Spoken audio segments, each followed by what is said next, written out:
Okay.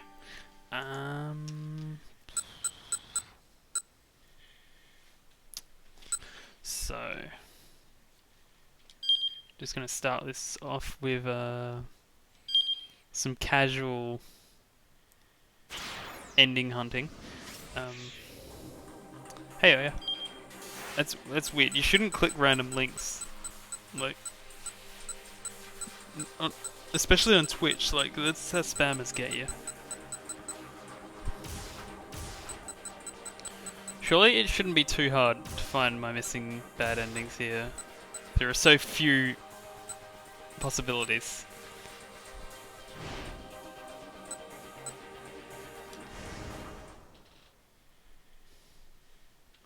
Although, I mean, let's see, for starters.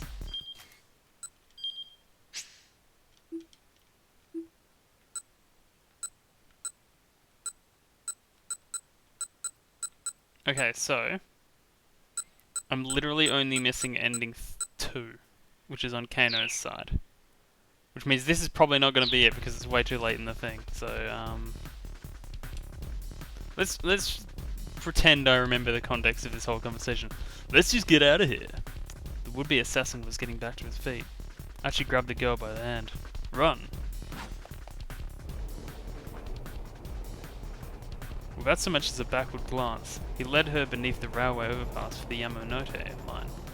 They needed to get as far away as possible fast. Their best bet was to head towards the east side of the station. It was less crowded there. It was easier to run. Don't worry, you can trust me.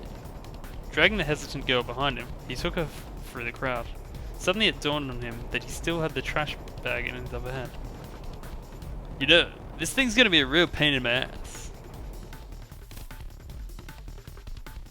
Yeah, I was always thinking about that, which if you go back and you're basically like breaking every single hour that comes afterwards.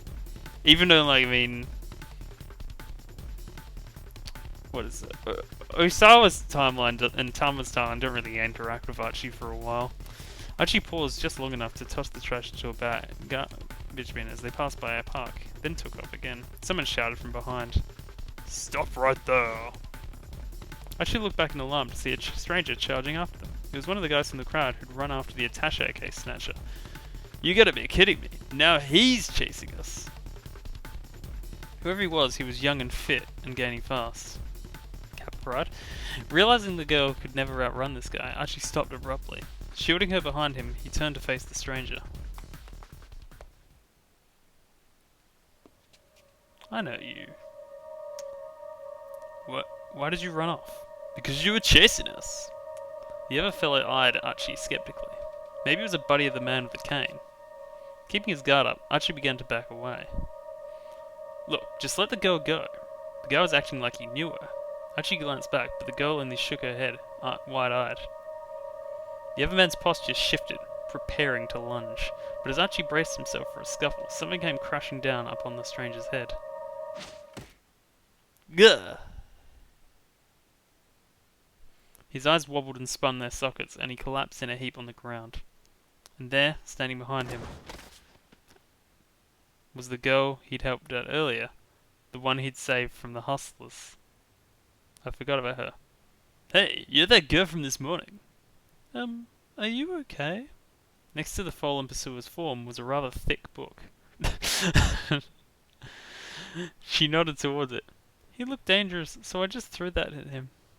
Oh, wait, I thought that was the dick dictum for a moment. Oh yeah, thank you. This saves my bacon big time. It's the least I could do after the way you helped me earlier.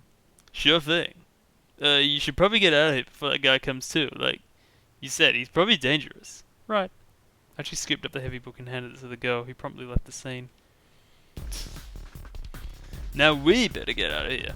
The girl nodded. They started down the street only to see the man with the cane round the corner a few dozen meters ahead. Ugh, this is not good. The assassin had spotted them and hurried in their direction. This way. Archie led the girl into a nearby alleyway.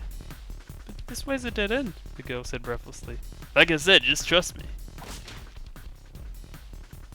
Stopping abruptly, Archie kicked down. Here we go. Now we're finally caught back. So, Archie has. Kano has already had that bad end. And yeah, we can't continue, even though this doesn't actually ruin Archie's timeline at all.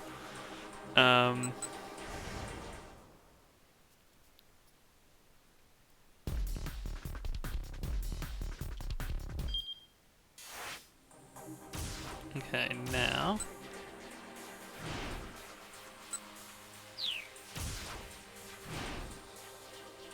done both of them.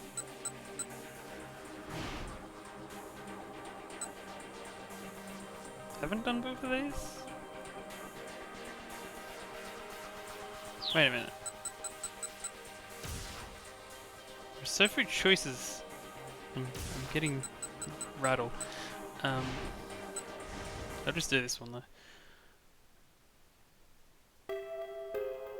I'm pretty sure this one doesn't even affect it, but I'll do it. The situation still wasn't entirely clear. He needed to get a better look at things. The newcomer held a bundle of letter-sized paper which he showed to Atomi as he was talking. He tried to hand her one of the papers, but she pointedly ignored him. Undeterred, the man kept trying to foist it off on her. Atomi refused to respond, becoming as motionless as the statue of Hachiko behind her, until finally the man gave up and walked away. What if that guy turns out important? Guess it wasn't him. Kano felt the tension of the moment linger in his mind. Here we go. Okay.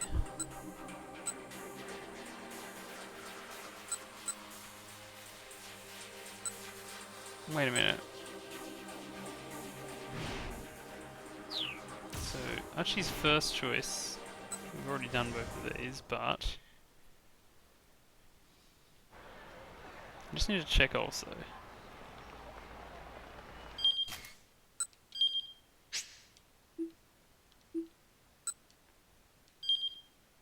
Oh right, yep. So that is that. That is ending 3.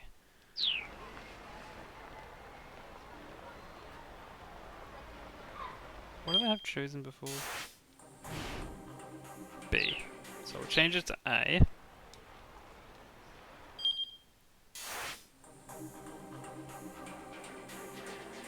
And that's how we get the first bad ending.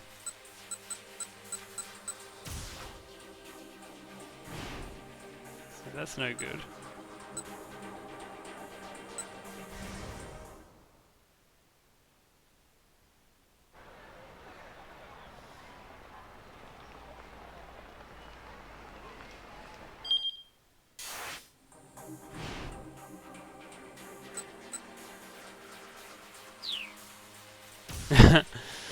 It's like the anti-miracle fragment.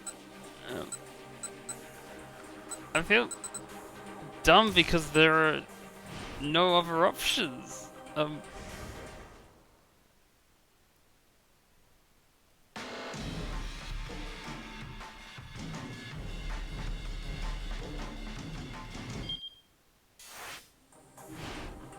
So I've picked A before, so let's pick B.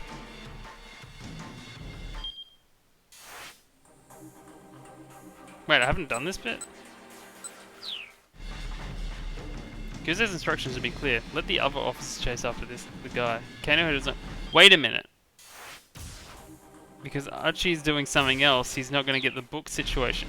He broke from his suit, pointing the next wave of detectives in the direction the foreigner had fled.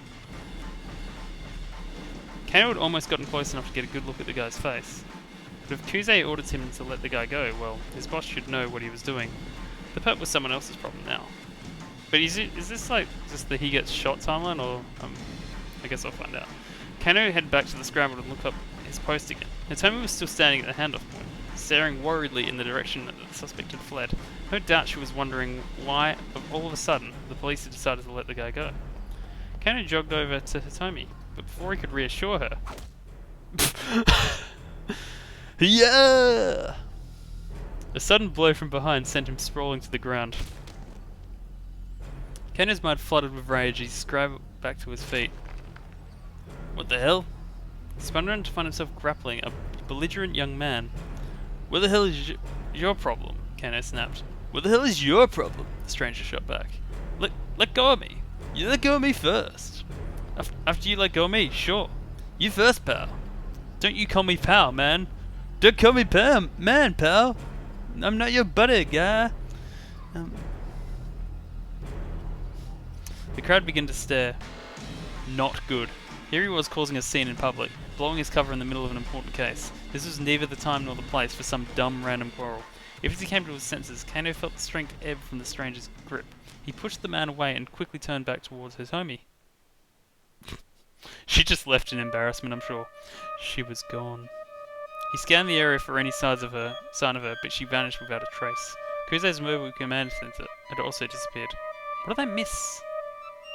The blood drained from Kano's face. The investigation had left him utterly behind. There wasn't even signal on his radio. They must have switched frequencies while he was caught up in the tussle. Kano turned back to confront the troublemaker. He was gone too. Kano spun on his heel, searching, but the young man was nowhere in sight. The attaché case, Hitomi, the troublemaker, he'd lost all three. Right at the starting gate, he'd bungled the entire operation. He should have let to look after Hitomi and gone after the attaché case himself. What the hell was he doing? Kano felt his self-confidence ebbing away like water. Maybe it's time to move back to the sticks. Maybe Tokyo's too fast-paced for a screw-up like me. He had no idea what to do so he just stood there, frozen, already drafting his letter of resignation in his head.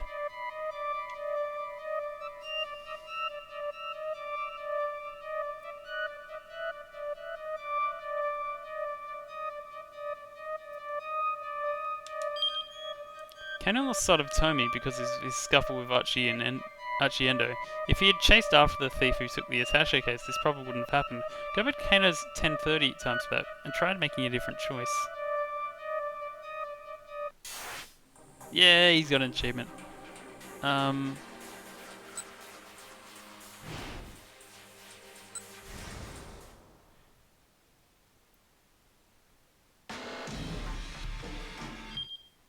Oops, I didn't mean to press that.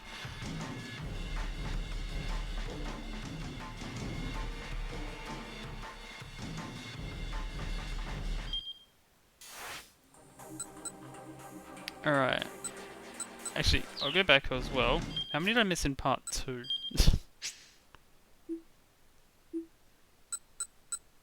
I'm gonna have trouble working out when part 2 starts though.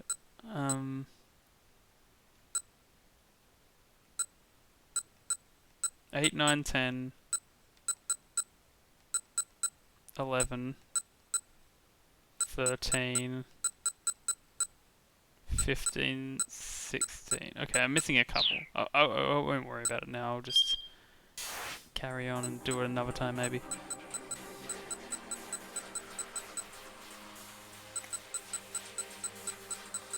Or maybe it's really simple on the other hand.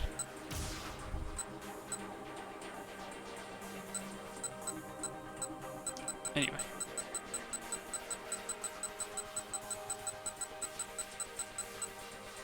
This timeline is getting a bit cumbersome.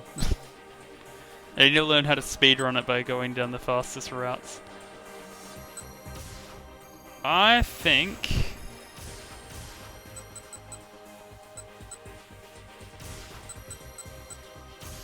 it's Kano's turn.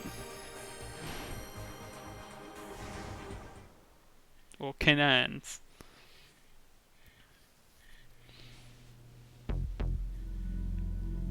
Kanan? Kano muttered. What's Kanan? The stench of blood hung heavy in the basement bar. Stanley was silent, staring at the criminal's corpse. Hey, do you know anything about this? Kano asked. Still, Stanley gave no response. The silent treatment again, huh? Kano huffed. The American glanced at him gravely. In all likelihood, the one who did this was acting alone. Alone? Against this many other people? Who on earth? There's no need for you to know. Cut the crap, Kano snapped. He grabbed Stanley by the collar. If there's someone involved in this case who's capable of something like this, I need to know about it. How am I supposed to do my job if you keep me in the dark? Stanley remained stone-faced. Look, I'm not afraid of the risks, Kano said. And I'll be a lot more effective here if you at least fill me in on the basics here. The more you know, the sooner you'll wind up dead. Kano tightened his grip. But it's okay if I wind up dead while I'm still in the dark, huh? Fine, Stanley said. I'll answer your first question. He brushed Kano's arm aside. Kanan, is the name of a covert operative from the Middle East. In simple terms, the type of spy that infiltrates hostile territory to carry out various clandestine activities. I believe she's the one who killed these people here. That gash on that guy's neck, it looks like his head is detached. The Middle East? A covert operative? Kano hadn't expected Spycraft to be involved with this. Yes, she's an assassin and a cryptanalysis specialist. Cryptanalysis. Do you recall the mass jailbreak of the Abu Ghraib prison a while back? A prison in Iraq, west of Baghdad. Under the Hussein government, it was an internment facility for political prisoners, but following the Iraq War, it was used by the US Army to house prisoners of war. In April of 2004, photographs of detainees being tortured by US soldiers were released, causing a massive scandal. President Bush later made the decision to have the facility demolished.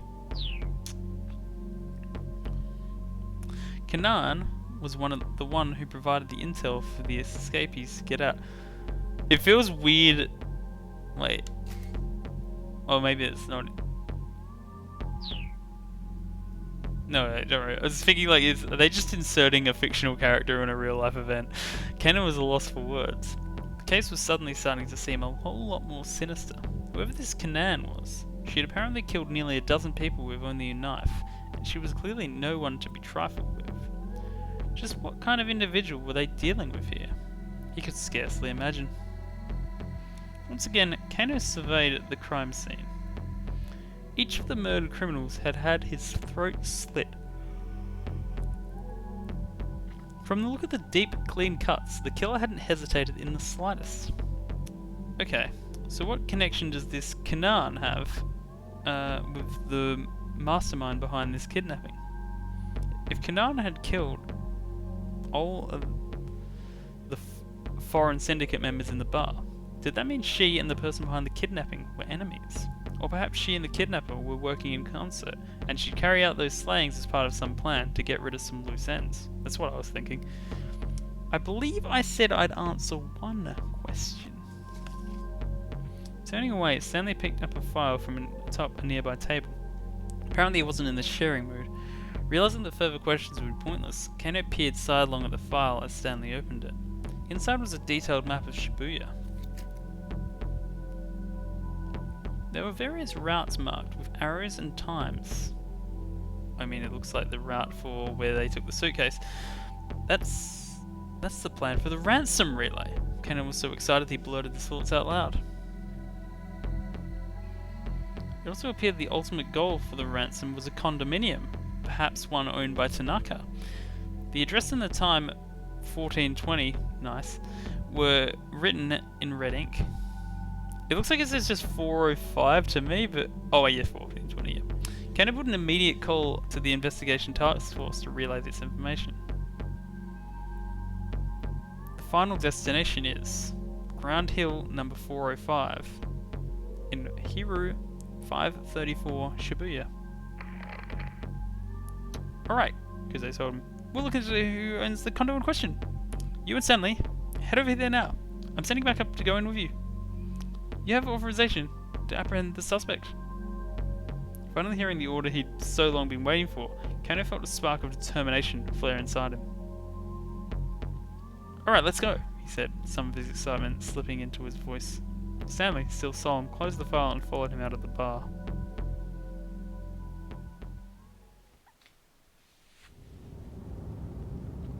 Stanley drove along the Inokashira Dori toward Hiru, where the finish line for the ransom relay was located. Hiro? Oh? His demeanour was cold and brooding, in sharp contrast with Kano's gung-ho readiness. He seemed lost in some deep and cheerless thought. Kuze's voice came over in the wireless as a car came out onto Meiji Dori. We've identified the owner of the condominium. It's... Kano held his breath in anticipation. The name Kuze spoke caught him by surprise entirely. Gundam Tanaka. Wait a minute. I'm guessing that this is just like there was like a thing to do it from Osawa's timeline.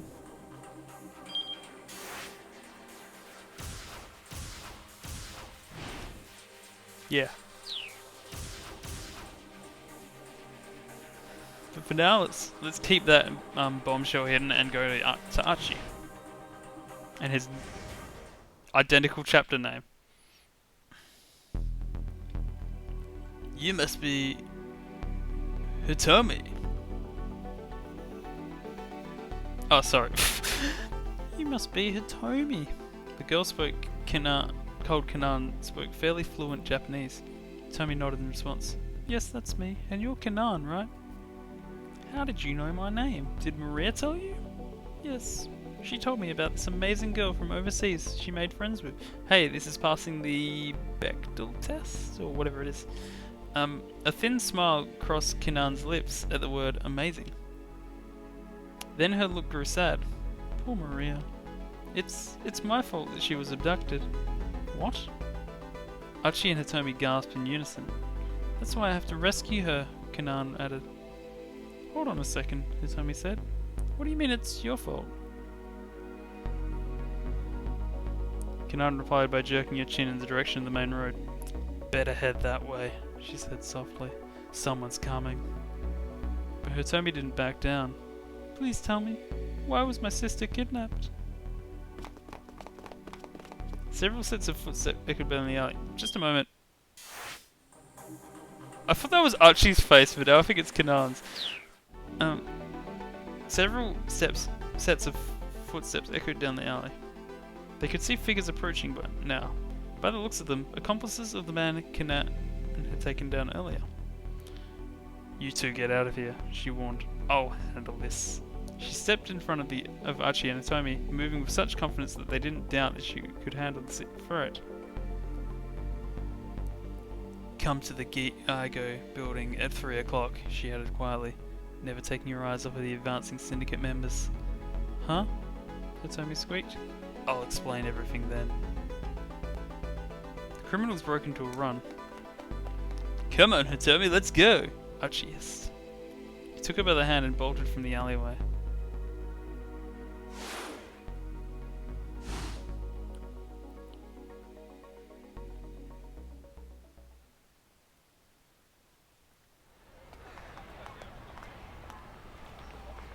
The two didn't slow their pace until they'd put plenty of distance between themselves and the alleyway.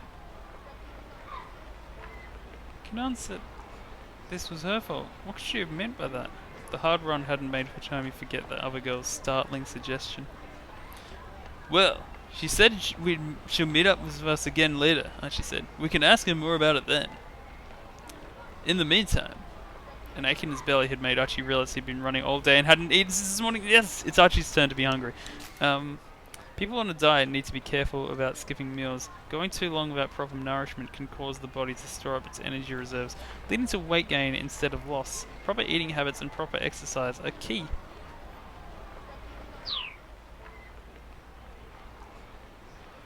Maybe it's not the best timing, but do you want to get some food? I'll be okay. Hitomi's face was racked with emotion. It's only natural, Archie thought. Not only was she afraid for her sister's life, but there were all these people out there to kill her too. With this Kanan girl suddenly showing up, the situation was more confusing than ever. So they might as well address the few problems they could control. There was a fast food joint nearby. Let's go in there, Archie said. You might not be hungry, but you should still make yourself stay hydrated. Hitomi shook her head. Hey Effie. And crowd. Welcome to 428, the chaotic visual novel with 5 protagonists and a million silly PNGs. Hitomi shook her head, but her wan face practically radiated exhaustion. Come on, we should rest up a little. But there's no rush. If we're gonna meet up with Kanan later, it's probably best we don't just wander off aimlessly until then. Never know who we might run into. I guess you're right. The two went into a fast food restaurant together. Welcome, said the girl at the register with a bright smile. May I take your order? I'll have the spaghetti with meat sauce. How about you, Hitomi? Spaghetti with a sauce made from tomatoes and ground meat, also known as spaghetti bolognese. If you want to sound more Italian, like Neapolitan spaghetti flavored with ketchup, it's a perennial favorite of Japanese children. Yeah, I said that sentence wrong, but anyway. From frozen packages at the supermarkets, around 200 yen a pop make for the simple and decently tasty microwavable meal that's also easy on the wallet. By the way, you have not missed a whole deal lately in this stream. I've only done like 10 minutes of Kano's timeline and 5 minutes of Archie's timeline. I'll just have an iced tea. Hey now, you should probably eat at least a little something. Okay then, I'll have a strawberry parfait. A dessert of strawberries topped with ice cream and whipped cream. Hitomi has been so worried about her sister that she hasn't eaten anything since last night, but being with Archie has calmed her nerves a little, and her appetite has returned. Perhaps a reflexive order of a strawberry parfait is a sign that she's not only hungry, but also still a little girl with a sweet tooth at heart.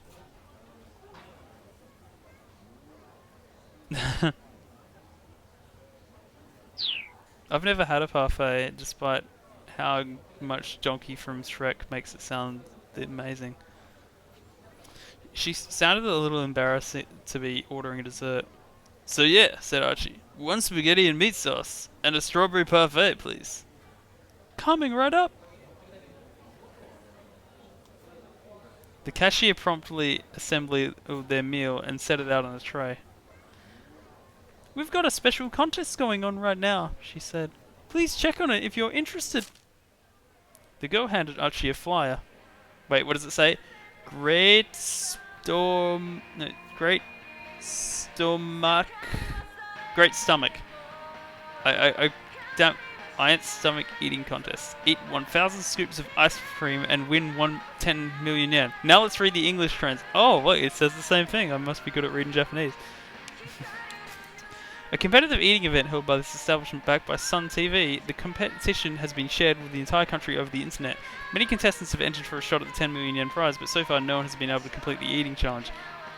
Wow, I wonder who could possibly do this. Surely it's the person who's had 8 meals so far today.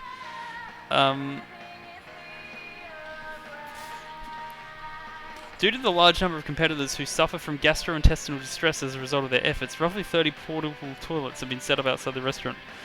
Also, I only noticed last night that Everything Is Be Alright is also it's playing the start of the song at the, on the main menu.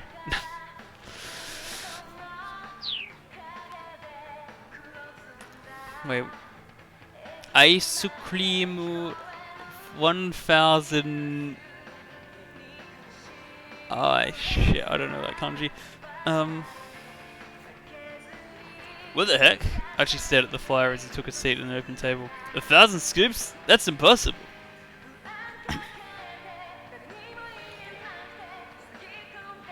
This is... Anyway, let's hurry up and eat. His spaghetti doesn't have nearly enough cheese on it. As Archie stuffed his face with spaghetti, he thought back to their encounter with Kanan. I was also just thinking, like, it just reminds me of the Persona 5. It's like, even if you can't do it, it's clearly, like, good value for money. The girl had helped them out, sure, but could they really trust her completely?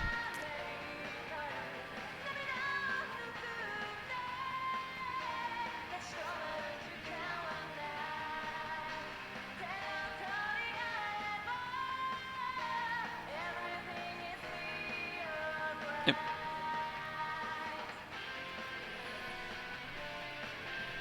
Still, Hitomi needed to know more about... Wait a minute, isn't that the kanji for 10,000? I forget what that one is. Hitomi needed to know more about what had happened to Maria. And Kanan had obviously knew something about that. It looked like they needed to take that risk. My sister really is amazing. Huh? Hitomi's quiet words drew Archie from his rumination. Well, she's not very good at rock, paper, scissors, but she's good at other things. Actually, he's got a lot of Parmesan cheese I could see in his plate. Hitomi's quiet words drew Archie from his ruminations. He paused with a forkful of spaghetti halfway to his mouth. My sister met Kanan while she was on a trip to the Middle East with my father. Yeah, that's what I thought it was. We never had to use it much, so I always forgot about it.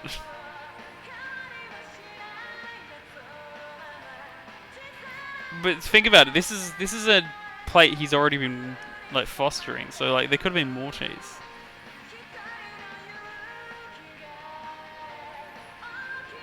Hitomi nibbled at her parfait, looking lonesome. Cool. Who in particular make your sister? It's typical of her, is all. She's so dynamic and gung-ho about things. Ooh, that parfait does look nice. No, in Watsels it's a blind man walking a dog. Yeah. Hitomi explained, her gaze turned inward. It was just my father and sister who took that trip to the Middle East. I didn't want to go with them. I guess my mental image of that part of the world is mostly that it's really dangerous. To me, this seemed like a huge risk, but Maria didn't see it that way. Yeah, your sister sounds like a bit of a loose cannon. But if you can't bring yourself to take risks and do things, Hitomi continued, you can't meet new people and have new experiences. That's the part I always get hung up on, the risk. I'd never be able to make a friend like Kanan.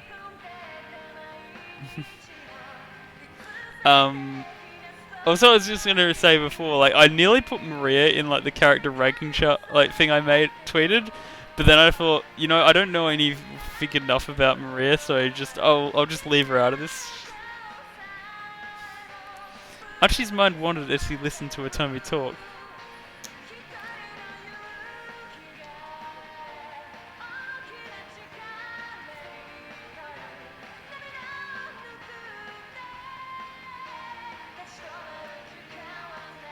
Wait, what's this question about? Is it something I can answer right now, or is it something I'm gonna go? No, I don't want to talk about this.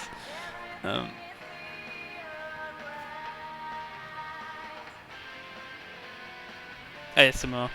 He just wanted to sit here and listen to her voice. Oh yeah, so... Oh, I mean, I don't have the answer to that, but, I will say that when I was messing around with Archie and Kano's 10 AM decisions, it was locking out the entire flowchart after those hours. The short answer of it, oh yeah, is that we play Scribio a lot, and one other Australian friend of ours has a certain pattern to his drawings. If you look in the like clip section of Effie's Discord, you might see some of it. Her voice was sweeter than any parfait could be. Archie had never been a big fan of sweets, but he wanted to get as many helpings of Hitomi's voice as he could get. He'd probably also want Yanagish's voice, but he's never really met him. A term used to refer to candies, snacks or desserts that are flavoured to be, well, sweet. You'll see people on cooking shows trying fancy sweets and raving about how they taste using every word but sweet, which you would think kind of defeats the point, but whatever. You know, like, I mean, this is just... I've frequently wanted to, like, do my own version of it, just, like, if I have the right word for it.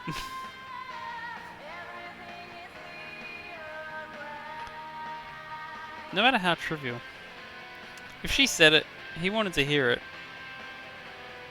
But Hitomi went quiet and hung her head. Broken from his reverie, Archie spoke up again. What's the point of comparing yourself to your sister?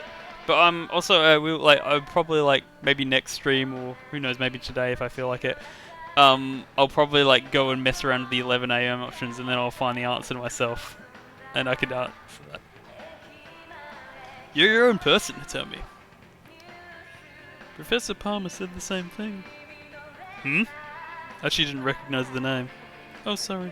Leland Palmer. He's my university English professor, and I swear he's in on it. Don't believe the facts.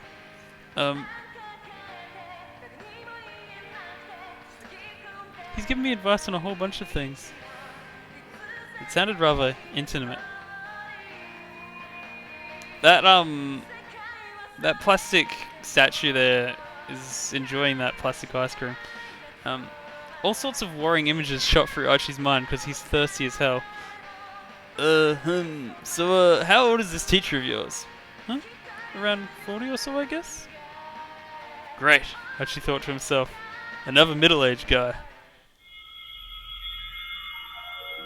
His mind filled with another sequence of slightly more upsetting images.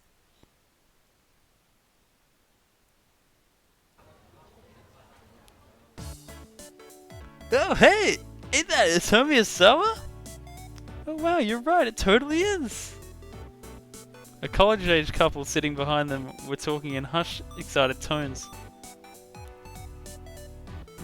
Man, she really is a cutie, the young man observed. He made no attempt to hide the fact he was looking Hitomi over. Hey, hold on, massa, said the girl. What gives? A first-year student at Midoriyama Academy who works part-time as a delivery driver for Dog and Heart, a noodle shop on Dogenzaka. He's taken the day off work today in order to attempt a dry run of the Iron Stomach eating competition, hoping to strike a reach while his girlfriend looks on. But now that he's eaten 2 parfaits, his stomach isn't feeling well, and he's just gotten back from his 5th trip to the toilet. Well, I mean, she is Miss Midoriyama, right? Yeah. I like the idea, like, he came there on an empty stomach and he's already just having meals anyway. Miss Midoriyama?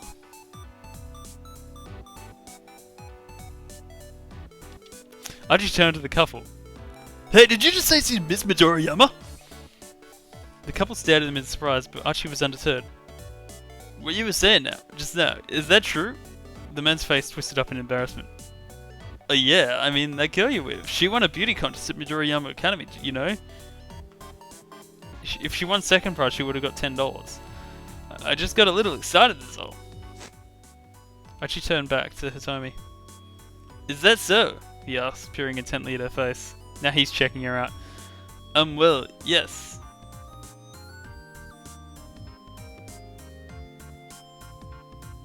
Oh, I am not dropping wait, I've dropped 18 frames, but I don't know. Oh, well, yes, she smiled awkwardly. He turned to the young man again. I guess I knew she was pretty darn cute, he said. Guess I'm not the only one. Nodding in understanding, he sat back down. Miss Midoriyama, well, I'll be. The 2 students, unnerved by Archie's questions, quickly got up and scurried away. It was Professor Palmer who convinced me to enter that beauty contest, actually, Hitomi said.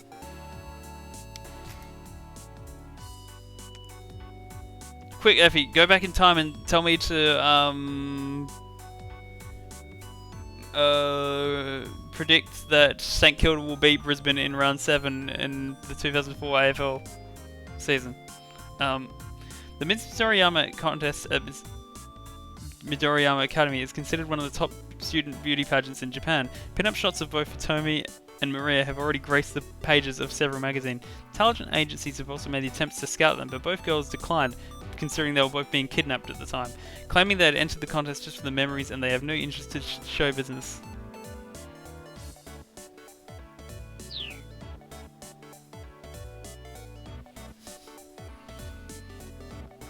Huh? Archie's smile twisted up a little. He said if I really wanted to change myself, I should try entering. Archie maintained his outward composure, but inside his heart was racing. It's a good thing I keep taking ages to read the text at least then. Tanaka and Palmer, which of them held Hitomi's true affections? Or was she possibly leading on 2 middle-aged men at the same time?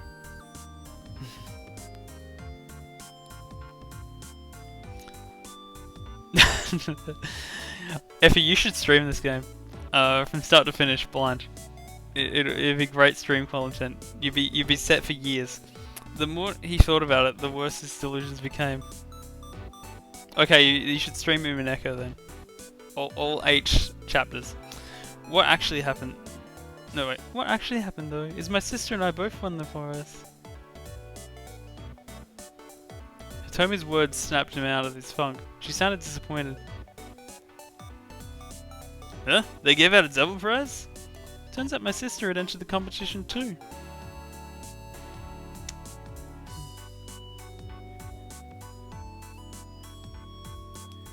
I've heard spotty experiences with games that include Braille. She smiled a self-deprecating smile. Guess twins do really think alike, huh? Hey, double schmubble, you still won a prize, right? That's pretty impressive. No, they just picked me as an afterthought to my sister because twins sharing the prize made for a good headline. She looked away, sadly. Because Archie was checking her out and this made it harder to check out. Did they say they picked you as an afterthought? They didn't have to. It was obvious my sister really won. Well, that's called a thinking error, Hitomi. You can't know that. Maybe she was the afterthought. Come on, you need to believe it yourself. Hitomi just hung her head. But I'm such a terrible person. Her face right now looks like the doubt face from LA Noire. But I'm such a terrible person. Suddenly her eyes welled up with tears. I hate myself so much. I can never forgive myself for what I did. But am I gonna... Is Dirk gonna fall from the Dirks? Hey, whoa! Archie watched her face with trepidation. She looked like she might start bawling at any moment. What's the matter?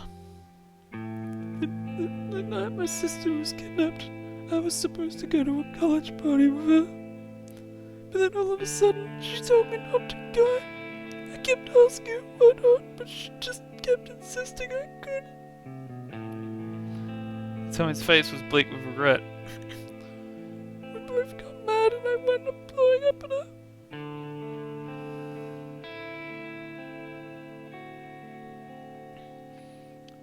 Oh great, I need to voice two people with the same voice. Okay, I get it. I don't need to go to the party. Fine, I'll just be your little tag-along anyway. You couldn't just let me enter that by yourself, could you? You always have to be the center of attention. Maria scowled. Fine. The party starts at 7 o'clock, but the party don't start till I walk in. Try not to forget, okay? Oh shit, like the special effects budget. Or... no. I was kicking myself as soon as I told her off. My sister isn't the sort of person to tell me what to do or not do. She must have had a reason for not wanting me to go.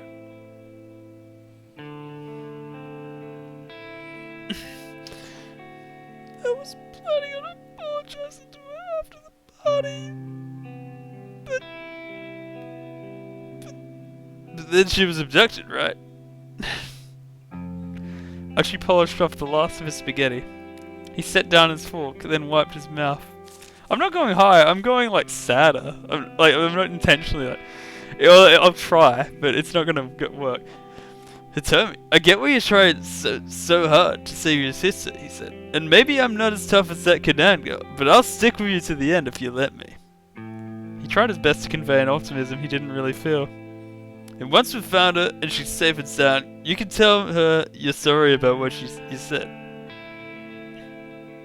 At long last, Hitomi cracked a smile. But she didn't speak anymore because, God would not allow it.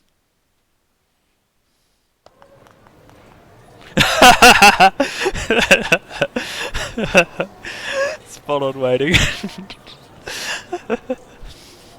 A short while later, the two arrived outside the Geigo building. They were a little early for their 3 o'clock meetup with Kanan. They had decided to start searching around for the blue minivan was too risky. They could easily draw the attention of the man with the cane or the foreign kidnappers. Getting information from Kanan seemed like the best move. Oh hey, she said as they waited. You got a little rip on yourself. Hang on. Hang on. That's not Hitomi. Or... oh really?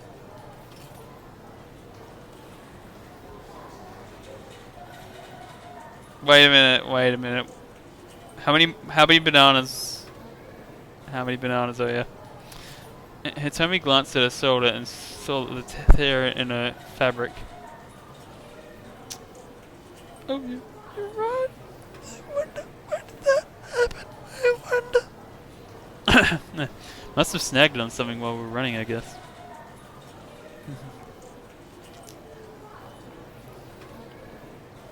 We've got some time before Kanan gets here. Do you want to buy some new clothes?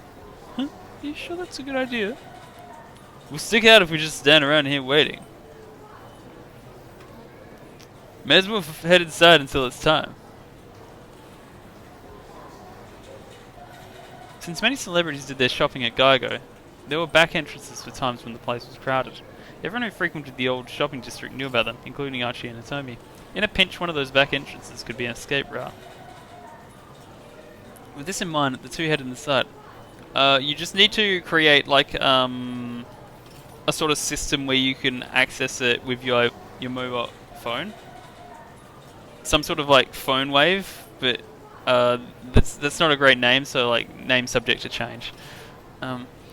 With this in mind, the two headed inside.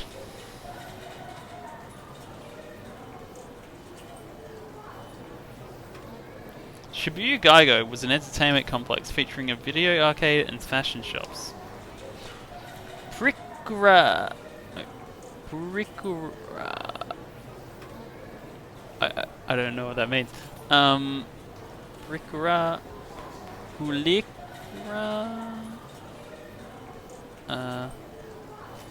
At the time of this story, Geigo includes not only a fashion mall, but various amusements on different levels. The second floor features all ages fun with rides, games, and sticker machines, while the third floor sports the latest arcade games for the core gamer. We gamers, boys. There's also a food court that offers things such as crepes and loaded takoyaki octopus dough balls.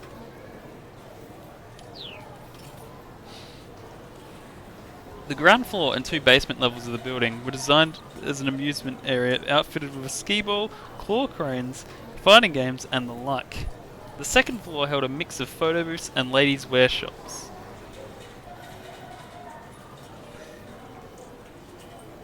I mean, what broke worse, like my voice or Oya's microwave? On the third floor were specialty fashion boutiques, and on the fourth were restaurants. Archie and Hitomi took the escalator to the second floor. Hitomi started heading for the shops, but Archie stopped her. Hey, wait up! Someone else has a stupid high-vis jacket on, and she's working a counter. She's like the female version of me. What's the matter? A dude hanging around a women's clothing store is gonna stand out. I'll wait for you here. There seemed to be nobody but female customers around. If a man with a cane or the kidnappers appeared, Archie figured he would spot them right away. It should be safe for Hitomi to shop on her own for a short while. Alright, Hitomi said. I'll try to make this quick. She began to head onto the sales floor. I mean, that's not exactly what I expected. Whoa! A seedy-looking man poked out from beneath the door of a photo booth right at Hitomi's feet. I mean, I did say, like, Archie hasn't met Yanagishita. He's gonna stop thirsting over Hitomi very soon. Sorry. That was a close one, wasn't it, Tama? He said to her. I thought I was dead meat for sure. His tone was oddly cheerful, considering what he was saying. Who's this guy? Archie asked. You know him? No, I don't, but he sounds like a more exaggerated version of your voice. The sketchy fellow gave her an ingratiating look. Come on, Tama, don't be like that! Hitomi took an anxious step back. Hey man, knock it off. Archie dragged the guy to his feet. Okay, no need to get all testy. Who is this guy, Tama? Is he your boyfriend? Boyfriend?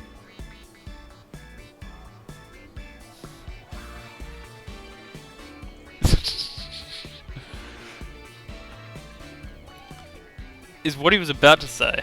But Toby spoke up first. No, he's not. Oh! You can picture the exact moment where Archie's heart breaks in two. What? So you're not her boyfriend? The guy flashed a broad grin. Hey, listen, you creep. Who the hell are you? Oh, me? Ah. The man's face suddenly blanched. Oh, crap! Tama, hold on to this for a little bit, will you? Oh, yeah. The weirdo shoved a worn-out magazine into Tommy's hands and then bolted off in a panic. The heck was that all about? Yeah, I wonder why he ran off like that. Archie and Tommy stared at one another. They didn't read this directing cue very well for this scene, though. Well, anyway, Archie said, there are a lot of nut jobs out there, so just be careful, yeah? Hey, it's the loan sharks. Okay, if anything happens, I'll give you a shout. Just like Whistle or like Titus and Yuna. Hitomi flashed him an impish smile, then scampered off into the sales floor. As he watched her go, Archie muttered to himself, "Ha ha ha ha ha! Ha ha ha ha ha! Damn it! Why does she have to be so cute?"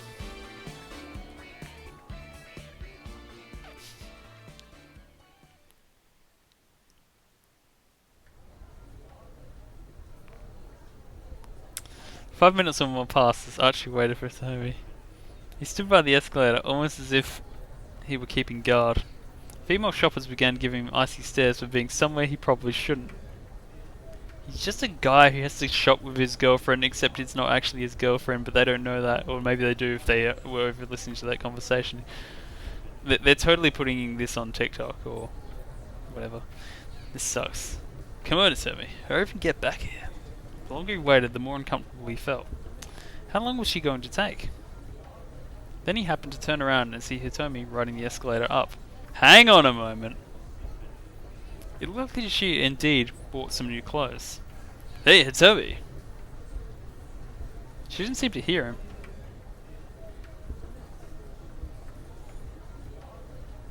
He decided to go after her. Had she forgotten where he was waiting for her? She stayed on the escalator, heading up toward the top floor.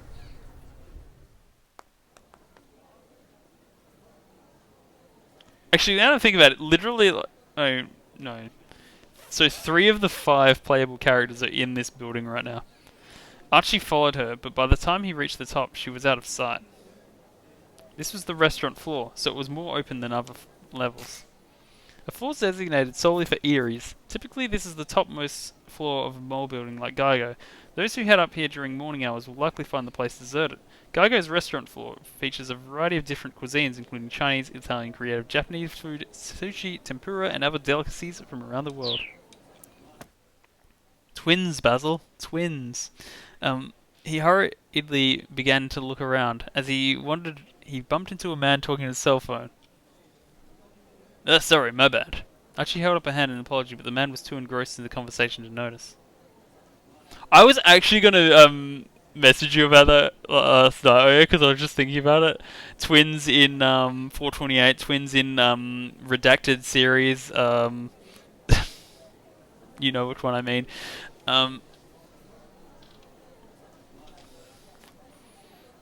Archie held up a hand in apology, but the man was too engrossed in his conversation to notice. No, you're not getting out of it. The lock was undone too. Is that, like, is this about the, like, stage crew or something?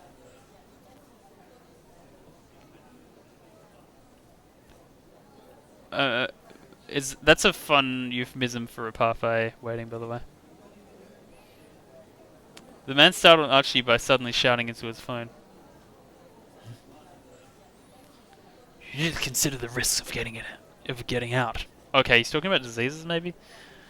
Whatever this guy is talking about, he sure was angry with whoever was on the other end. Look, I'll figure out what to do about the minivan. You just handle things on your own. Minivan?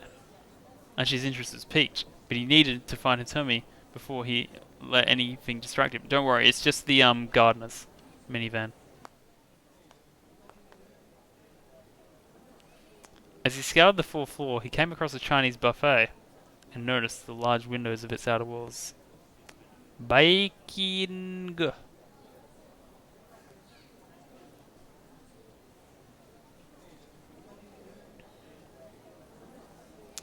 You could see a lot of Shibuya through these windows. Maybe Hitomi decided to look for the minivan from up there. One of the restaurant employees came rushing up as Archie headed inside. "Sir, I'm sorry," she said. Sir, you'll have to forgive the inconvenience." I thought she had glitter on her face at first. We're not open for the, public right now. Not at the moment, I mean. The employee's voice was oddly subdued for some reason. Masaya Takei, a part-time staffer at Imabiki Chinese restaurant. Her boss chewed her up pretty bad for showing up at work with her nails manicured black. She was ordered to go to the restroom and scrub them clean, but no amount of nail polish removal was able to do the trick, so she's been dealing with her boss's wrath all day long.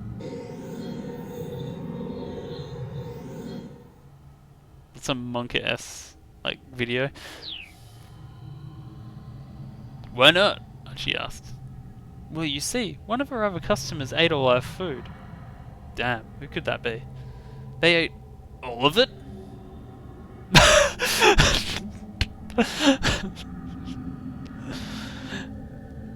Someone needs to tell her Chiri about the ice cream challenge. I'm sure she's ready for it. Looking around, Archie saw a chubby young woman camped out at the table by one of the windows. Set up before her was a veritable mountain of plates. Who would win in an eating contest, Chiri or Goku? What I'm trying to say, sir, is that we're closed for the rest of the day. "Oh, but I'm with her, actually," Archie lied. Without waiting for a reply, he barged into the restaurant.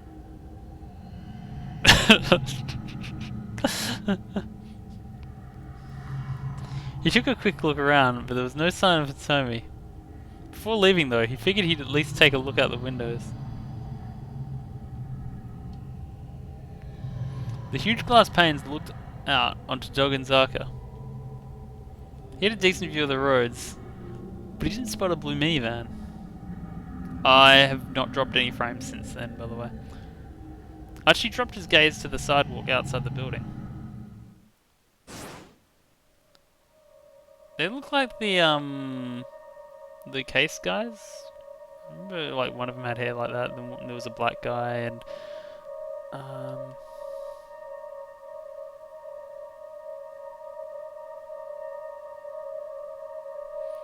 he let out a tiny gasp. Shit, waiting, what if these are the gays on the sidewalk?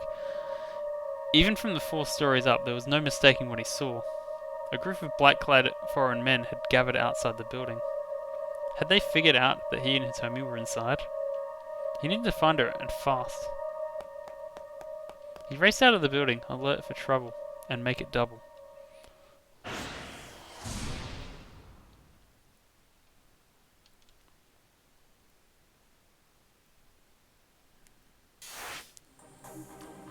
Hang on, I need to pick the bad spot here. I've messed it up, I think.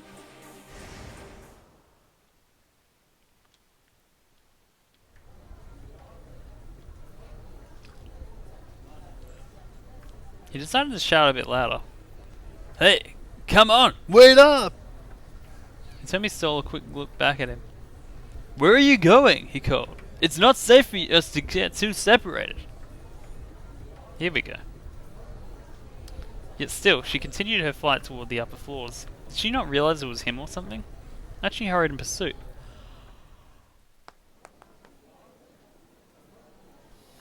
Archie followed her, but by the time he reached the top, she was out of sight. This was the restaurant floor. Wait.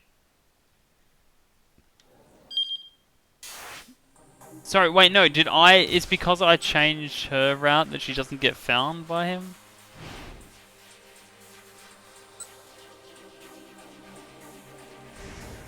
I'm just gonna try this.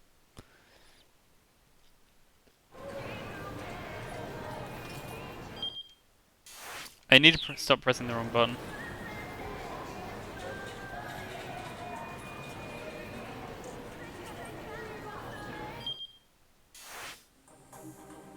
Is that what it already picked? No, it's not. Okay.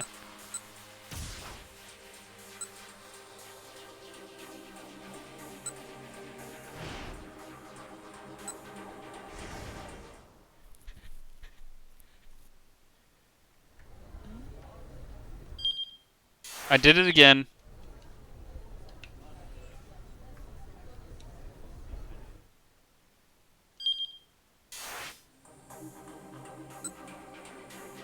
Okay, literally nothing changed.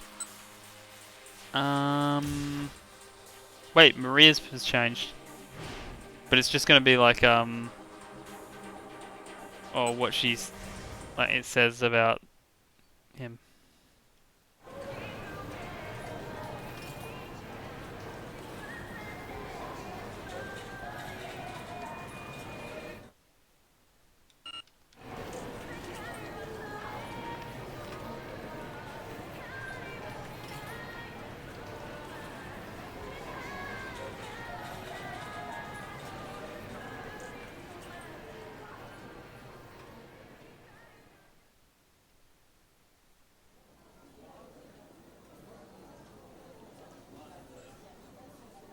The third floor is packed with, ooh, it's a bit different. With young girls. I spot a shirt that catches my eye and head off to the fitting room to try it on.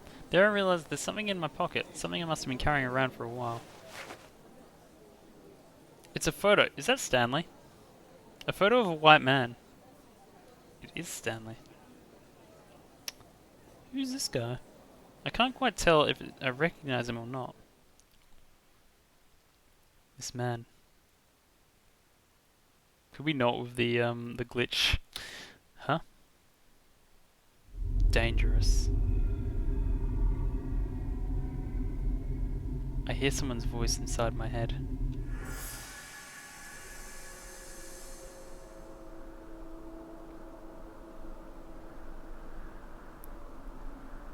Wait, if you don't go off strip, you know what you need to say. Flashes of memory flicker in my mind. I see a girl standing before me. I can't quite recall her face, but I get the impression she's someone very important. She speaks to me. This man is dangerous. Stay away from him. Conflicting reports. Who is the evil? That's all. Then I snap back to my senses. Oh, there goes Denses. It feels like I was right on the cusp of remembering something critical. At any rate, it seems there's some connection between me and the man in the photo. Try as I might though, I can't recall anything more than that.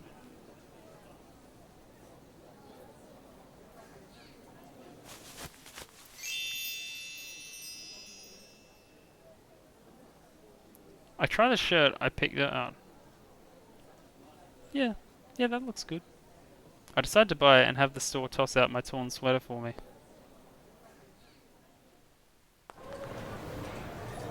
As I'm about to go down the escalator, a young man strides up to me as if I'm an old friend. There you are. I thought we were going to meet on the second floor. Going to meet? What's this guy talking about? I've never seen him before. Oh well, anyway, come on, we have to go hide. Hide? Why do we need to do that? Hide? Why? Because those guys might have found us. They're outside. He grabs my hand and I yank it away. Maria has just gone on a thinking trip and has realized that what's her name? The Middle Eastern girl has told her that Stanley is dangerous, and now she's gotten changed, and Archie doesn't know that she is Maria. But also, yeah, what Waiting said. Hey, come on, what gives? Is this some new pickup trick or something? Whatever it is, it's way too aggressive. I get the heck out of there. Hey, hey! You! I don't like it. No. The guy keeps shouting, but I ignore him and try to slip away into the crowd. When I look back though, I see that he's still following me. What do I do?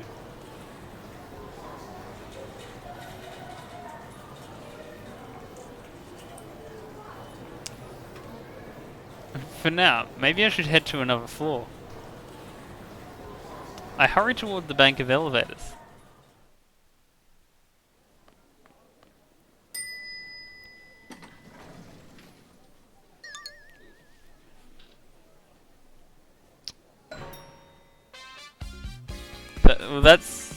That's an entrance. Well, if it isn't Tama, what a coincidence!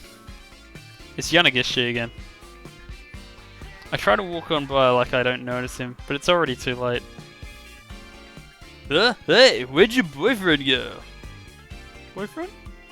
I have no clue what he's talking about. Anyway, perfect timing. Can you give me back that magazine? Nothing you're saying is making any sense. I peer him in confusion once again. Yanagishi looks like he might start to cry. Don't tease me like this. I did give it to you, right? No, X is gonna give it to you. No, you didn't give me anything. I get it. You wanted that 100,000 yen all to yourself. So now you're playing dumb, is that it?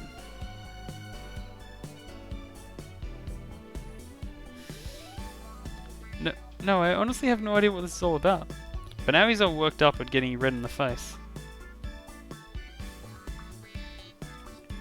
Look, you might have amnesia, but that excuse ain't gonna fly with me.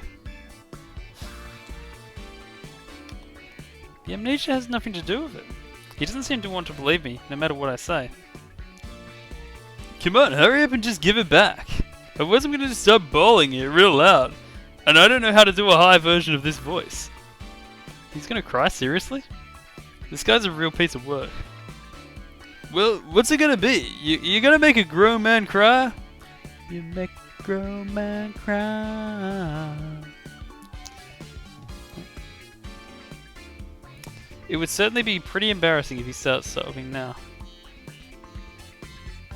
But I can't exactly give it a magazine I never had.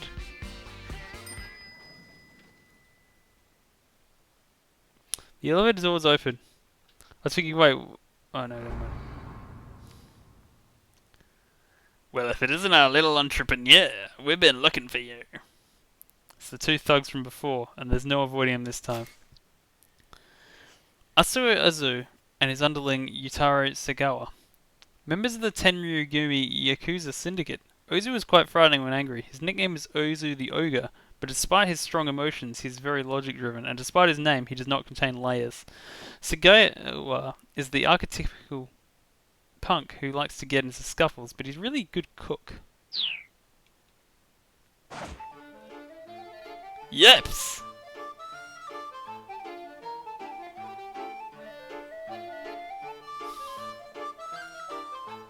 The men drag Mr. Yanagishi into the elevator. Save me, Tama! He grabs hold of my hand. Hey, let go of me. Great, now I'm in the elevator too, and the doors are shutting. Now then, Mr. Yanagishi, says the bald-headed man, there's nowhere else to run. His tone is polite, but also pretty foreboding. Whoa, just wait, just hold on, I can get you the money. I'm just about to get loads of it. Enough of your poppycock, snarls the younger guy. he just wants everyone to know that he's looking for a good time. Boulder Dash, claptrap, straight up nonsense. Taken from the Dutch papakak, which means soft dung. I need to remember to say that to my Dutch friend. I really mean it this time. Please, you have to believe me. I can pay you 100,000 right now. 100,000? You're really carrying around that much? Asked the bald man. No, not me. The girl. The men turned to eye me in unison. She's holding on to something that's worth 100,000 yen. What? The sudden turn of conversation has me all flustered. Yanagishi stopped selling me out. Tama, please! Yanagishi says. Just hand it over. I already told you. I don't have what you're talking about. The elevator stops at the first floor and the doors open.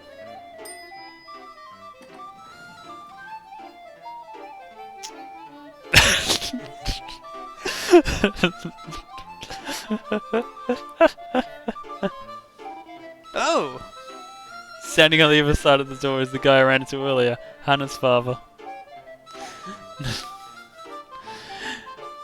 The other guy that the debt collectors are looking for. The bald-headed man snarled, and also the guy who does not want Yanagishi to get that money.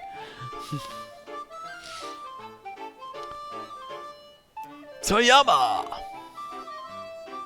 Ha ha ha! I'll just get the next one. Hannah's father bolts like a startled hare. The bald man and his crony stare after him. Now's my chance! Yanagishi hisses. He darts out of the elevator and makes a run for it. More of a crawl. Hey, after him! Shouts the bald man. After who? Him or him? Just stove Toyama! The two thugs race after Hannah's father. They've left me all by myself. I'm worried enough to think about going after them, but before too long I've lost sight of them all. For a long time I just stand there, dumbfounded like a hurricane victim lingering in the aftermath. Huh. What a day this has been. When I finally get my wits about me, I realise I'm pretty hungry. That's right, I didn't get to eat lunch. Head to the 4th floor where the restaurants are.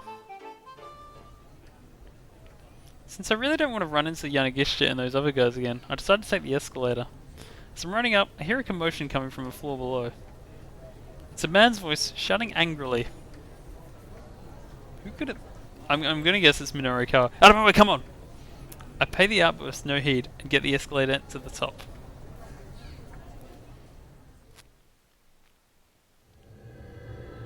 When I arrive at the 4th floor restaurant, a section for a Chinese buffet catches my eye. A style of dining where guests serve themselves freely from an array of prepared foods, taking as much of each as they want. Many hotels' restaurants tend to hold buffets at lunchtime or for brunch. Sometimes, however, this just winds up being a kind of cruel trap, with crowded lines making it take forever for you to get near the food.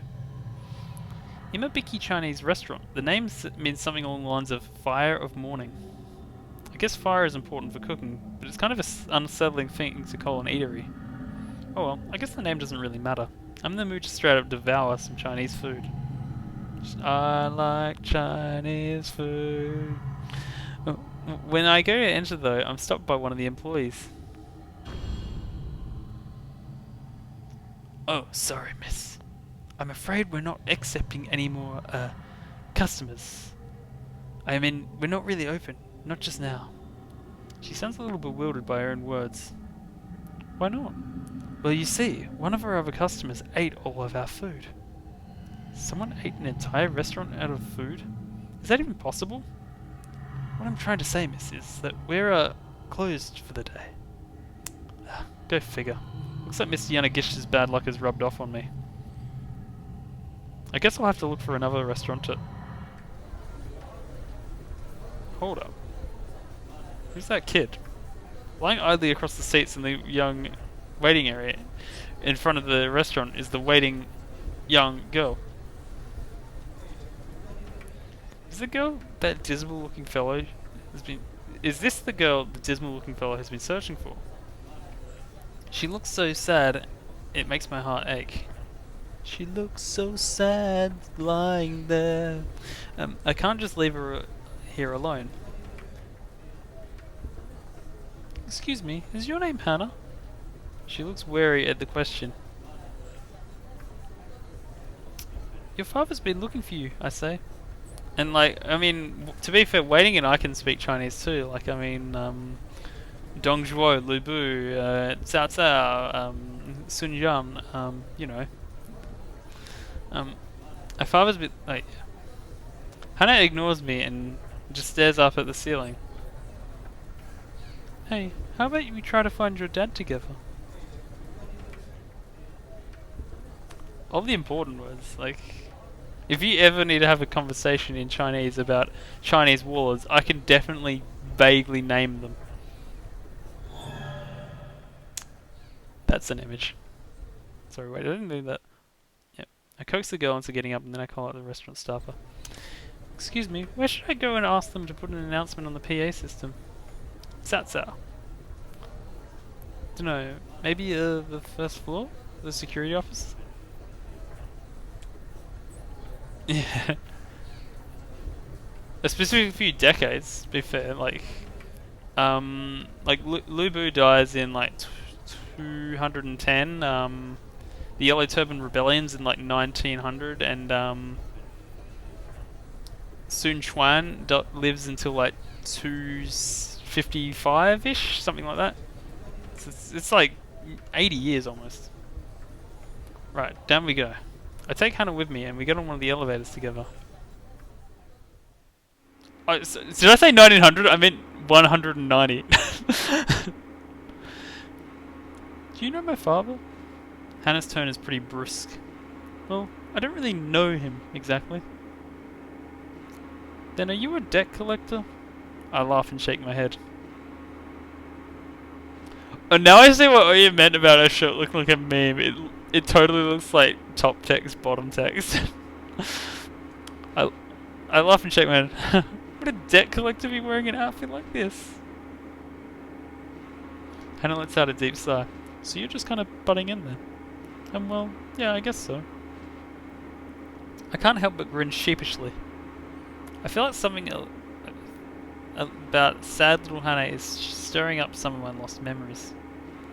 If I just came out and told her that though, she'd probably think I was a total weirdo. So I decided to say something else.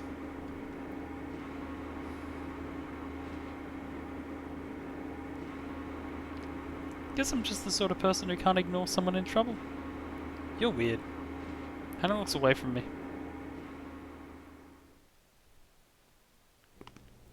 What does it say, Effie? When I get to the security office, I hear voices coming from inside. I wonder what they're talking about.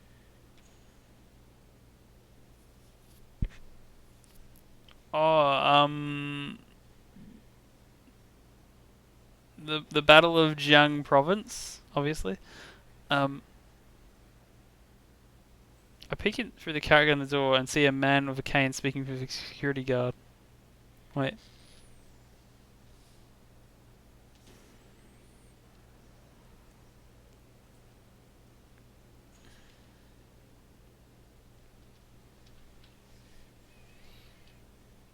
How many exits are there that lead outside? There's a main entrance on the first floor, along with two side entrances. Also, there's one down on the first basement level and another in the second basement. The security guard spoke with polite precision. Well, if Oya doesn't know it, then I'm at least positive it doesn't say Katamari Damacy. I see, says the man with the cane. I need you to shutter all exits except for the main entrance right away. Understood, sir.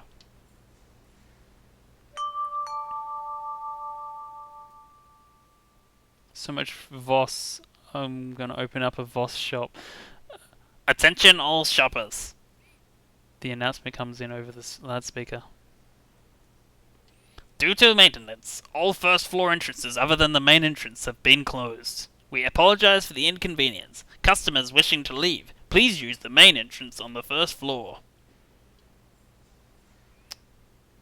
I'm not sure what just happened, but it sounds like the main entrance is now the only way out.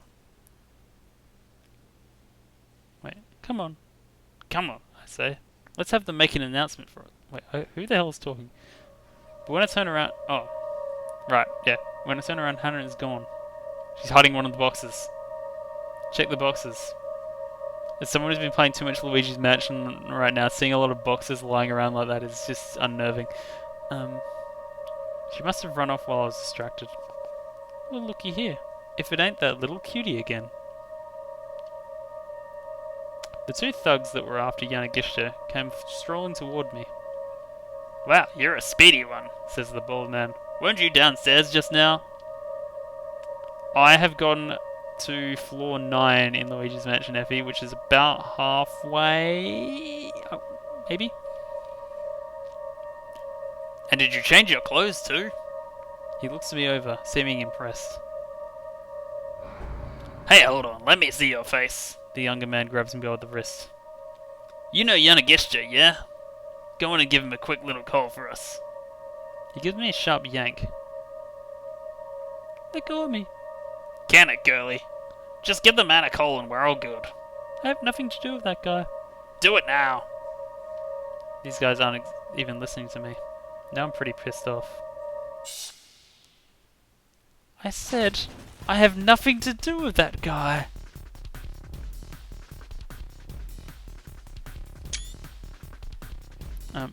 Sorry.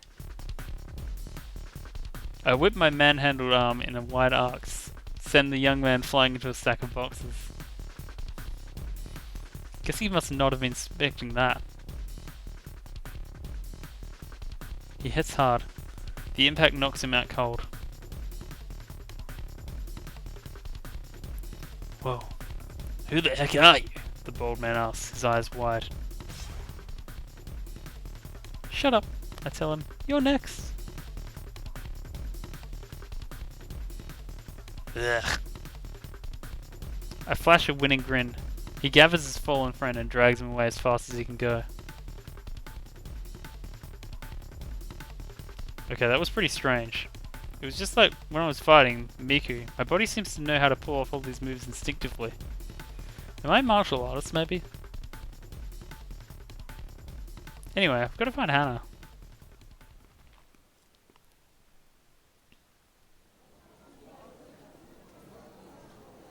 Easier said than done. I wander around the building, but I don't see any sign of the girl. Maybe she went back home. Eventually I slump down on the bench in a corner. It's amazing that the two twins haven't accidentally bumped into each other, considering she's bumped into literally every single other person in this building. I wish I could go home too, I muttered to myself. What? Oh. I thought she put it to herself. I was like, what? Something cold presses against my neck. What? Is that what I think it is? Make a scene and I slit your throat. Oh no, it is a knife. He's played Knifey Spoony before. Oh, I thought it was the man with the cane. Two foreign men grab me by the arms from either side. In that moment, fragmentary memories flood through my mind. These memories flowing through my mind. I'm on a street. It looks like the Middle East. Someplace in the Middle East. I'm being dragged along by several men. I'm too scared to speak. There are people on the streets, market vendors, but none of them seem willing to get involved.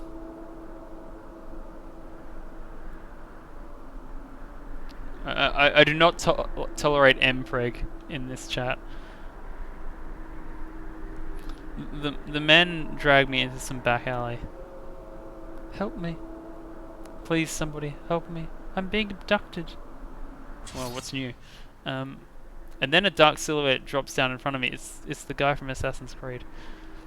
The figure brandishes a knife threateningly at the men.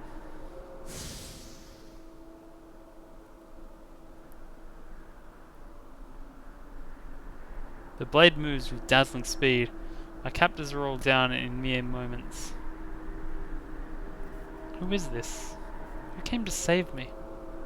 I try my utmost to drag my memories to the surface.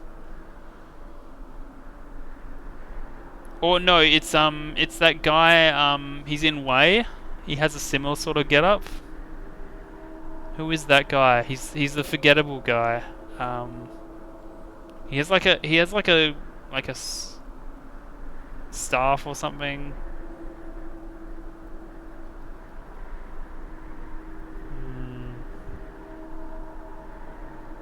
It's a girl.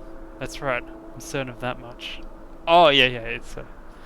I don't remember her face, but it's a girl, younger than me.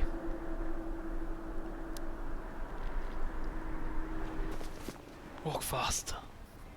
The angry hiss in my ear snaps me back out of my flashback. What was that memory just now? Wait, something you T-head? I'm more concerned about the girl who saved me than the men who captured me now. I'm more concerned about the fact that someone was like, in this big, massive mall in Shibuya, someone was selling a meme shirt. And like, not even just like a trendy meme shirt, like a really low quality, like made on Redbubble meme shirt. The two thugs marched me along, still holding me by the arms. Can't believe she was in a place like that. Yeah. Think about giving us the runaround. I can't figure out what they're talking about. Place like what? Giving them the runaround? Do you, do you do you know me? The two men look at each other. Wait, are you the other one? One of them peers closely into my face. What are you talking about? What do you mean, a place like... I stop to as a sudden idea comes to me. Hold on, are you talking about that storehouse? The men look utterly confused. What are you talking about? One of them asked. I explain I've lost my memory. This seems to make them pretty anxious. We gotta report this. One of the men takes out his cell phone and makes the call. He informs me, whoever's on the other end, that I've lost my memory. I have no idea what's going on. Based on what I can follow from this conversation though, it seems they were the people who put me in that storehouse. But why had they done that? One of these guys asks if I was the other one. What could that possibly mean? Could it be? Did they abduct me because they mistook me for someone else? If so, who? The more I try to think, the more muddy this all gets. Calm down. Just calm down. Let's think about what we know. Dramatic irony. What I do know for sure is I woke up inside that storehouse, and evidently I took a blow to the head, and that's the cause of my amnesia. Hold on, that's strange. If these people had kidnapped me before, why wasn't the storehouse, well, locked? Seems pretty sloppy if they wanted to keep someone confined. What could all this possibly mean?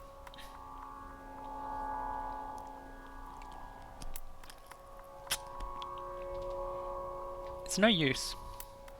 I haven't the foggiest. None of this makes any sense at all. Let go of her. Oh, it's her. I crane my neck to see who spoke. It's the man with the... Oh no, it isn't. The cane who was at the security office. Who the hell are you? One of my captors barks. I said let her go. Did you not hear? The man with the cane pulls a gun from his suit pocket. Get lost. This isn't worth dying over. The two men take a few steps back, then bolt out of the alleyway. Who are you? My voice trembles slightly.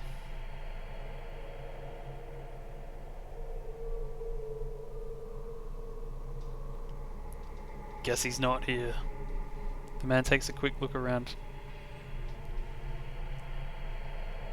He? Do you mean Mr. Yanagishita? All that matters is that he's not here. Gun in hand, the man slowly approaches. Hitomi Osawa, I know you've done nothing wrong. What? I feel a jolt of surprise at that name. Hitomi Osawa. Is that my name? His face a mask of stone. The man points the gun at my head. Is it gonna be like Hitomi is like patient zero of Osawa's virus? Wait, Osawa mentioned something like that actually. Please, no hard feelings. Oh shit, it's the meme!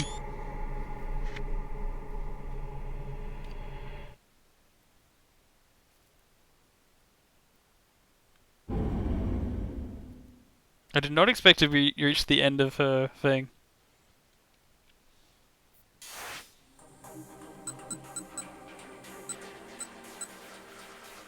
Anyway, I've been thinking I'll wait until Maria's ends and then I'll go back to Arch. Oh wait, actually also. It still says Maria all the way up, which is interesting. So to get to Kano's, I need to jump over. Maybe. Or maybe not. Or maybe yes.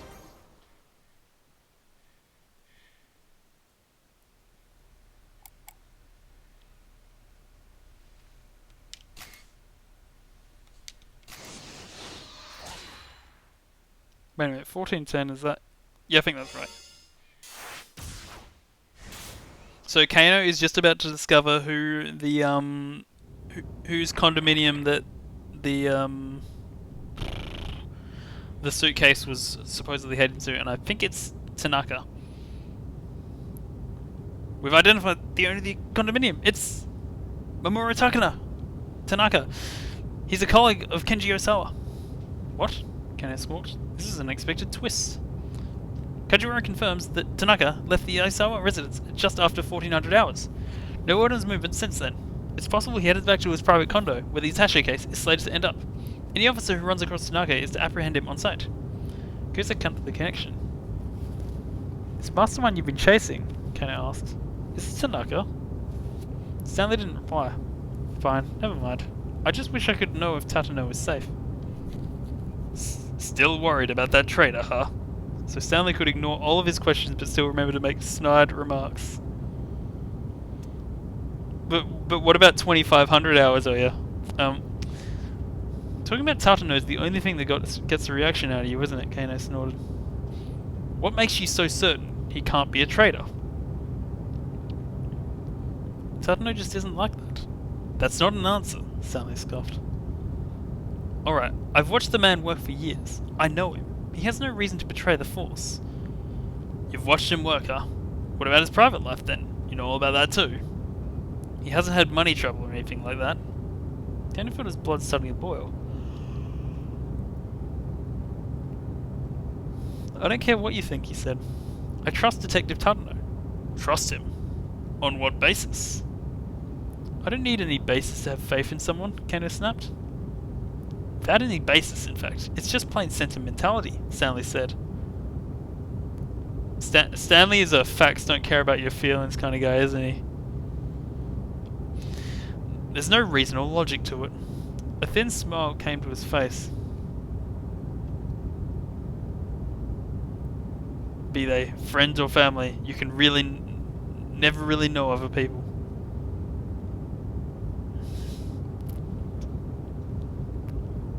Wait, sorry. The only person you can trust is yourself. Because you're the only person who thinks. Because solipsism.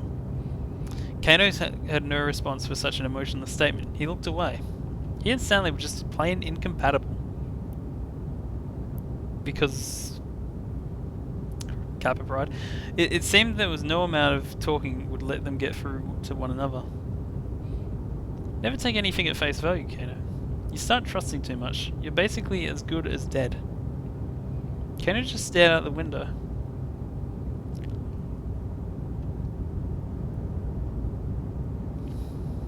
The Shibuya precinct came into view. Tanaka's condo wasn't much further now.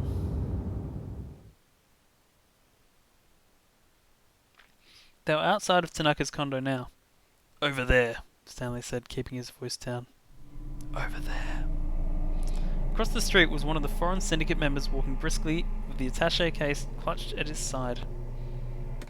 I'm making the arrest. Kano, wait! Stanley exclaimed. Kano heard him loud and clear, but he had no intention of stopping. He approached with the criminal at full speed, then leapt to tackle him around the waist. Two men fell to the pavement in a tangled heap. The collision sent the attaché case flying. Kano's eyes tracked the case for a moment too long. He was caught off guard when the man threw a punch at him. The blow caught him right in the jaw, snapping his head back. For a moment, Kano saw stars. As he shook off the impact from the stars, the man sprang to his feet and sprinted away in the direction of Stanley's car. Stanley! Kano shouted.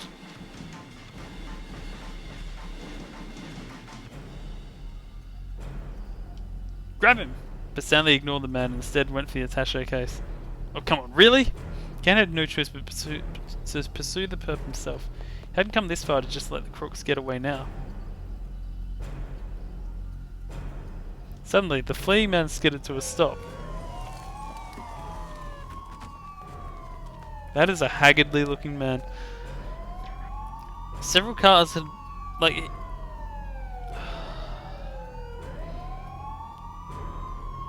He looks like a much taller version of the actor, the little person who's in like Game of Thrones and stuff. I forget his name. Several cars had pulled across the road ahead, and the detectives were pouring out of them.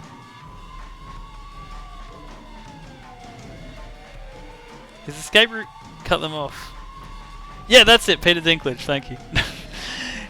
The colonel resigned himself to capture.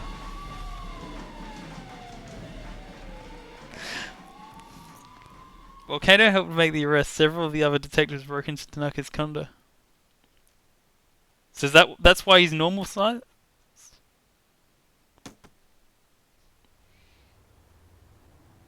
Stanley, meanwhile, was carefully inspecting the exterior of the attaché case.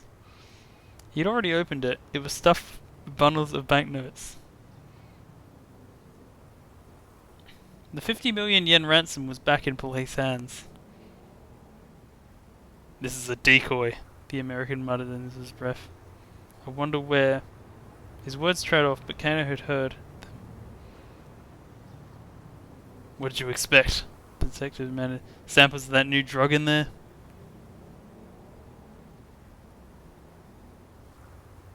As usual, Stanley gave no reply. The look on his face, however, told Kano he'd been right on the mark. Some of the backup team emerged from Tanaka's condo.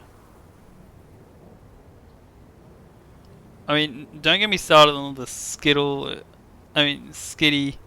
Waylord couples I made in Pokemon. Kano turned to them, feeling a sudden surge of anxiety for Maria. What's the situation in there, he asked. They told him they found no one in Tanaka's rooms. So the hostage's status remained unknown and the main culprit had evaded capture. This case hadn't been solved. In fact, it was still unfolding in the worst way conceivable. Just go to the mall and unwind, Kano. I'm sure, that'll help you. And still Stanley remained focused on the attaché case, pondering it with a thoughtful expression. Look, Kano told him. I'm going to request that I be returned to my normal duties. Maria still needs to be rescued, and I still need to find out what happened to Hitomi and Detective Tatano. For once, Stanley actually responded. Hitomi. Yes, that's it! It makes perfect sense that they'd have her carry it. Shit. Hitomi had coronavirus, she was holding the case, and now they're making every single person in Japan hold the case to spread it. Butterfly effect. Huh? What do you mean? This whole attaché case relay was a fake out. Well, slow down, Kano said, wishing he'd calm himself down with words. Explain what you're talking about. Somehow, the kidnappers made contact with Kenji Osawa and got him to have Hitomi carry the drug, separate from the rants. Wait, you're saying they had Hitomi bring them the drug? Somebody set us up the drug? Stanley nodded. The case handoffs were sort of camouflage, a way to keep the police distracted from their real goal. Kano nodded. It indeed felt the case relay was a decoy, an attempt to buy time. If this syndicate were up to something entirely, that would explain why so many of their actions appeared to make no sense. Something else entirely. So, Kano asked, what sort of drug is this? Why would they go to such lengths to get their hand on it? It's an antiviral, Stanley replied after some hesitation. A way to cure people infected with a very particular virus. Why does every game have germ warfare in it now? What virus are we talking about? Imagine if he just said coronavirus though, it's not impossible. It's called Ue. Kano never heard of it. Still, he could imagine the possibilities. Suppose this Ue was something like the Ebola virus. Discovered in Sudan in 1976, infection causes Ebola hemorrhagic fever, resulting in high fever and massive bleeding throughout the body. At present, there is no vaccine to prevent infection, nor any drugs to cure the disease after it manifests. Or perhaps HIV. Human immunodeficiency virus. HIV destroys the cells that are essential for regulating cell-mediated immunity. Considerably reducing immune response, this effect can result in infections that would ordinarily be fought off easily, developing serious illnesses. There are various treatments, but as of yet, nothing that will eradicate the virus completely. Or the all too familiar influenza. An infectious disease caused by the influenza virus. Symptoms are similar to that of the common cold, but they are much more severe, occasionally resulting in death. There are three main types of the virus: A, B, and C, with A and B causing the typical run of the illness from humans. Neuraminidase is recommended as an effective inhibitor, but this merely alleviates the symptoms. It is not a complete cure. Wow. I didn't realize Stanley's neck is only 100 nanometers long. There were medicines that could treat all of these diseases, but nothing could cure them completely. Any drug that could be worth vast sums of money. Kano, do you have any means of getting in touch with Mr. Osawa? Yes, I know one of the detective stations at home. Check in with him ASAP. Find out whether or not he gave the antiviral to Hitomi. Kano suppressed the scowl. It looked like he wasn't done assisting Stanley yet. He got out his cell phone and dialed up Kajiwara. So we don't have a choice about this? Or maybe like he has to have the different path before. Kajiwara picked up promptly. Sorry. Kano! What's going on? Can I speak with Mr. Osawa? I suppose that'd be alright. What for though? There's something I need him to confirm for me. It's an emergency. Alright. Just make sure not to tell him anything about the investigation. Sure thing. After a while, a man's hoarse voice came over the line. Osawa speaking. Can I help you? This is Detective Kano from the Shibuya precinct. Time is critical, so I need to cut to the chase here. Kano took a deep breath. Did you give the antiviral drug to your daughter, Hitomi? Sawa let out a gasp. And now we can jump to the other one.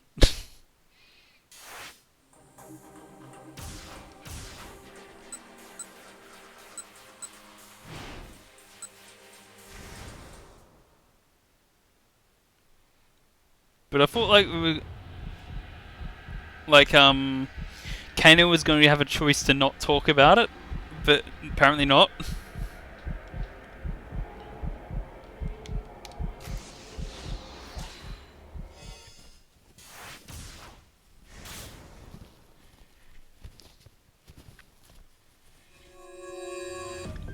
Did you give the antiviral drug to your daughter Hitomi? Sawalada gasps. What are you talking about? I'm the one asking the questions here, Mr. Osawa. Did you give the antiviral drug to your daughter Hitomi? I'm not sure I understand the question. Osawa's voice trembled as he spoke. Ken was sure he'd hit the nail right on the head. I know what the syndicate is really I know what the syndicate is really after, Mr. Osawa. Hang on. I need to push the virus more, because that's the wrong one. It's the virus. Osawa remained silent. Mr. Osawa, is everything alright? The line went dead. Technically that's incorrect, Sally muttered. It's not the virus they're after, it's his daughter Hitomi who's carrying the antiviral. So, if you remember from the last one, it's because Kano keeps pushing the drugs thing that Osawa guilt trips and signs him into the police. By the way, am I mad or is Kano wearing frickin' AirPods? And now it was clear why the criminals were after Hitomi. He saw an uneasy look in Stanley's face. Something in your mind, Kano asked. Stanley responded with a question of his own. If Hitomi was carrying the antiviral, how were the criminals planning on getting it from her? Kano thought for a moment. Well, taking her by force at the scramble posed too high a risk, he said. There were nearly 100 detectives there, and they must have guessed there would be. That's why they devised the attaché case relay. They wanted to abduct Hitomi somewhere far away from the Dragnet's notice. That was the plan all the signs seemed to suggest. But still, he added, I wonder if they managed to lead her away from police protection. A look of revelation crossed Stanley's face. All they needed to do was convince her to go of her own accord. I'm not sure what sort of phone he has. Also, like, just now that they're talking about like people mixing him up, like, what if the big twist in the end is actually the person we thought is Maria / Tama is actually Hitomi, and vice versa? Boom. All they need to do is convince her to go of their own accord. But how, Kano said? Then it came to him. He thought back to Hitomi's initial contact with Tariq Al-Karawan. Just before he'd taken the attaché case from her.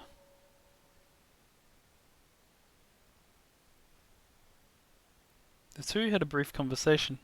It was possible Al-Karawan had given Hitomi some form of instruction then. Guess we're back to tracking down Al-Karawan then, huh? Kano could tell from the look in Stanley's eyes that he was on the verge of saying something. Possibly some remark about how Tatano had allowed Al-Karawan to run free. Right now, Kano wasn't going to argue the point. After this case was resolved, he would find out what Tatano's real motives were. And once he did, Stanley would eat his words. In the meantime, we can't just wander around looking without leads, he said. Until we get more intel, let's see what we can do with the security cameras back at the precinct.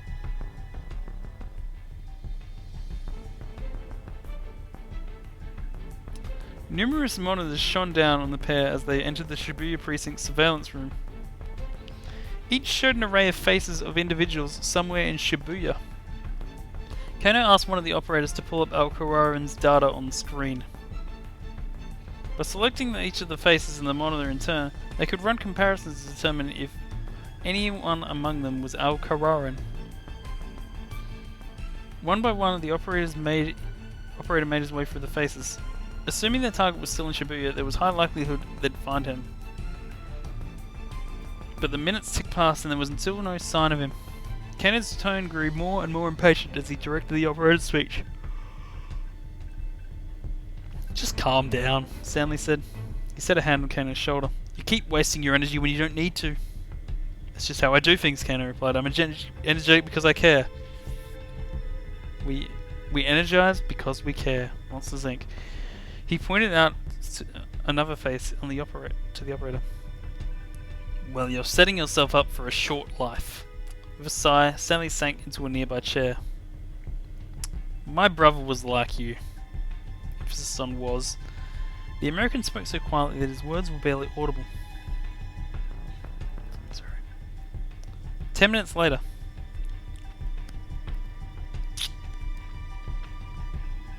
A man clad in black appeared on one of the monitors. The operator lined up his cursor. The comparison check confirmed it was Al-Karawan. Karawan. Yes! Kano hissed, pumping his fist. It appeared that their quarry was simply walking around town, calm and composed. Kano radioed in Al-Karawan's location to Kuze. All units, intercept the suspect on the double, Kuze ordered. Kano will provide guidance under the surveillance monitors. They saw Al-Karawan stop in front of a cigarette vending machine. Was he waiting for someone? Sissy, reporting. I've got eyes on the mutt perpetrator. Hook. To put someone in his cup. Dipper, pickpocket. Wants outstanding warrants. Hang paper. To write multiple citations and other such traditional police jargon. Kano's partner had evidently been nearby. I'm making the arrests, he said. There was a note of courage in Sasayama's voice. He came into view on the monitor, walking casually. Yes, he has a new disguise! At some point, he ditched his anime nerd costume for a street dancer's get-up. It didn't appear that Al-Qararan had noticed him yet. Bit by bit, Sasayama closed the distance. Not much further now. Kano's hand balled into a fist as he watched. And then something unexpected happened. Another man came into view, right in the middle of the monitor. Please be a playable character. Teru Toyama. Of course, he's everywhere. While searching for Hana at Shibuya Gaigo, he was located by a duo of debt collectors and fled into the scene. Hana left Gaigo to find him and ran into him here, in Maria Macho. The pair are headed down to Kowandori, trying to find a place to hide.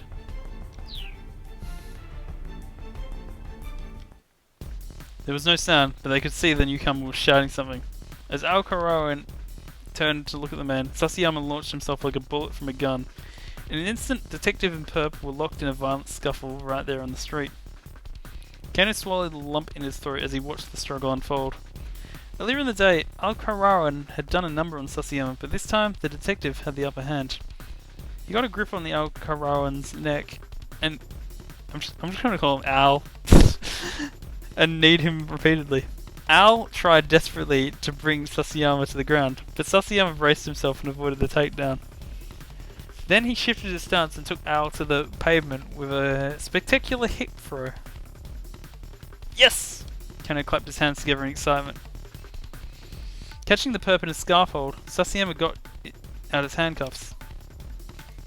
A technique in judo involves wrapping an arm around the opponent's neck while performing an upper body pin.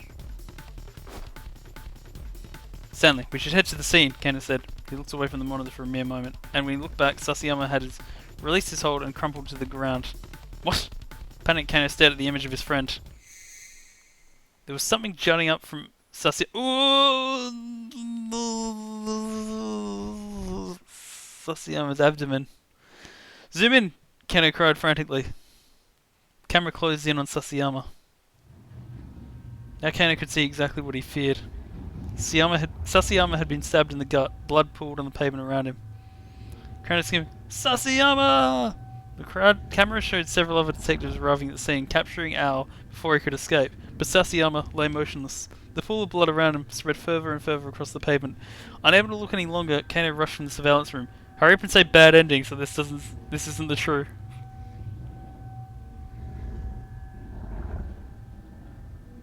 Oh no, it's real!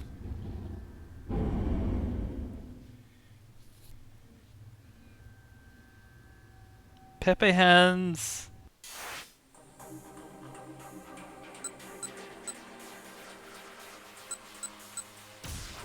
Maybe he'll be okay. It's just a flesh wound.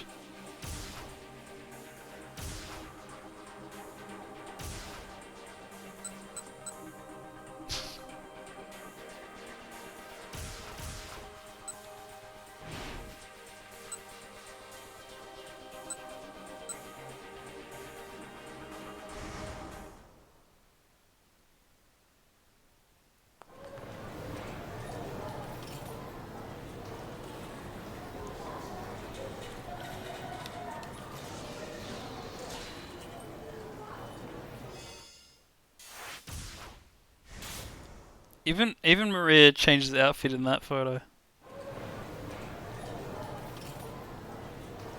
Archie took the escalator down to the 3rd floor, and there was Hitomi, standing right in the open after he'd been searching for her high and low. There you are. I thought we were going to meet on the 2nd floor, Archie said. She stared back at him in confusion. Oh well, anyway, come on, we have to go hard. This is like the hardest section of the story to follow, because like everything feels like it's going down the wrong path at some point, and I think, okay, this isn't the real path, but then it turns out it is, and like I'm having trouble knowing what I need to remember. But maybe I'm going to go back and do all the alternate paths and realize that nothing changes. I'm getting a severe lack of bad endings though. Hide? Why? She gave him a dubious look. I actually felt like something was off, but now wasn't the time to dwell on it. Because those guys might have found us, he said. They're outside. He took hold of Hitomi's hand. Hey, let go. What's gives? She quickly yanked her hand away. Huh? As Archie tried to make sense of the way she was acting, she took her down a corridor. Hey, Hitomi! He hurried after her. was like changing her clothes. It also changed her personality.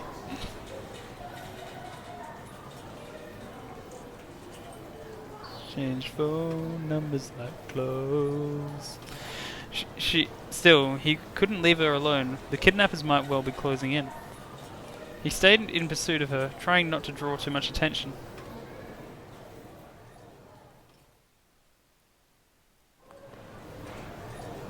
That was a weird transition. He lost track of her somewhere near the elevators. Ugh, what is her deal?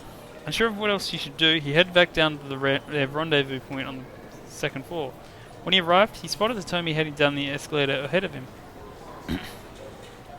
Hitomi! Archie shouted, but his voice vanished into the noise of the crowd and she disappeared on the first floor. Damn it! It's actually Hitomi too, I think. Archie rushed down the escalator. He took the steps 2, 3, 5, 8, 13, 21, 34, 55, 89. No, wait, I've done that wrong, haven't I? Wait, in my head, the Fibonacci sequence turns into zeros quickly. 2, 3, 5, 8, 13, 21, 34, 55, 89, 144, 233, 377, screw doing 3 sets of carrying ones. He took the step... Yep. Oh, sorry, wait, sorry. He took the step 2, 3, 5, 7, 11, 13, 17, 19, 23, 29, 31, 37, 41, 47, 53, 59, 61, 67, 71, 73, 79, 83, 89, 97, 101. That's all the prime numbers I know.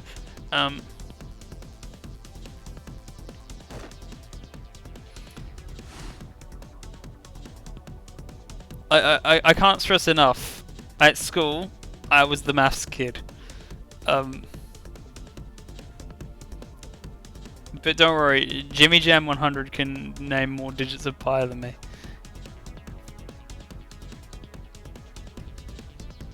Why is she doing this? He waved his arms to get her attention, but she didn't notice and headed right back up. Down, up. What the heck is she thinking? She sped around and got on the upward escalator. Out of my way! Come on! Like, there's no real way to prove it, I think. But, like, I was probably, like, the best kid at maths, like, out of everyone in the entire school. Like, if you give respect to age, like, eventual age, I don't know, but... The sad thing is that I didn't get ducks in math studies. I got it in specialist maths, but I was second in math studies. But you can be suspicious because the kid who was first, who, in all fairness, was a much better student than me, the teacher was his mother, so... Or maybe I'm misremembering which class that was. Either way, he shoved people aside as he ran up the moving stairs. The point was that I didn't get it because I was always making mistakes on tests. But he saw no sign of Hitomi when he reached the second floor.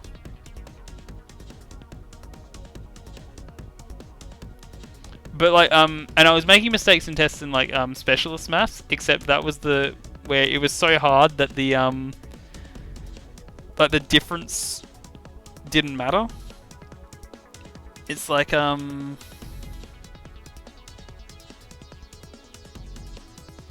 don't know, like, even when I made mistakes, it was like, I was enough better at it that there was a good enough buffer for you make those mistakes. Because like, I got 19 out of 20 in math studies and 18 out of 20 in specialist maths. But he saw no sign of Hitomi when he reached the second. I was rubbish at every other unit I was taking in the year 12 though. He lost track of her completely. Oh, come on. This is ridiculous. Archie's shoulders slumped. He felt exhausted, but he kept up his search, scouring one floor after another until eventually he made it down to the basement level. Had she grown too impatient, waiting for Kanan, and gone off searching for the blue minivan again? I think I can handle myself from here. He thought back to what Hitomi had said earlier. Damn it, she's not going to be okay by herself. He pounded his fist into the wall in frustration. Please stop. Oh, please stop. That was Hitomi's voice. It's actually Hitomi. Hitomi? Archie moved faster than he could think. I wonder if we'll ever get to see the scene of Yanagishita handing Hitomi the thing. Archie, she called back. A pair of thugs had grabbed her by both arms. Archie stomped his way towards them. Get your hands off her, he shouted. Huh? What's it to you, pal? The older of the two, a middle-aged fellow, turned to Archie with a sneer. He looked familiar somehow. Hitomi shook herself free of the men and ran over to Archie. It's no use trying to act tough, buddy. Just trying to get back what we're owed. Don't make us have to get rough with you. What you owed? No, what you owed? Hitomi, do you owe people money? No, I don't. They just came up to me and started going on about 2 million yen. She looked just as baffled by the situation as Archie was. If you're gonna blame someone, blame your boss, the older man said. He gestured to his lackey. A feral gleam flashed in the young punk's eyes. So much dramatic irony. It was the look of a man who couldn't resist dishing out a beatdown. He brought up his fists and shifted his feet, shadowboxing a few quick jabs with his left hand. It looked to Archie like the guy was an experienced boxer. Hold on, Hitomi said. What do you mean, my boss? Effie, please don't tell me you say irony.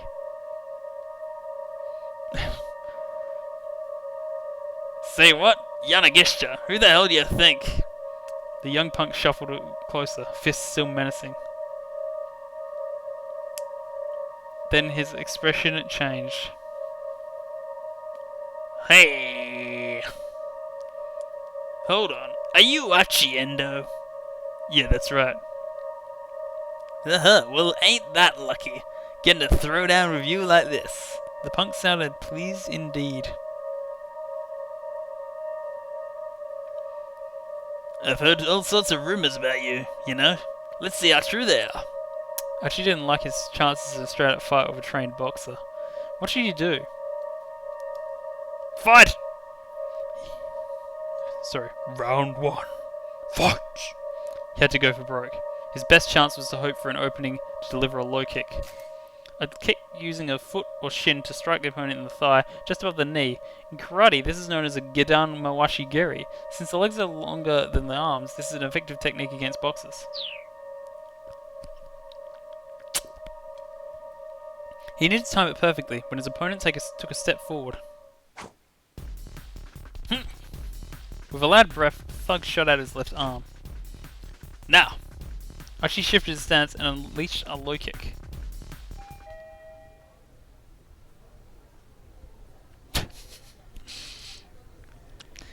He really should just hide in the bathroom.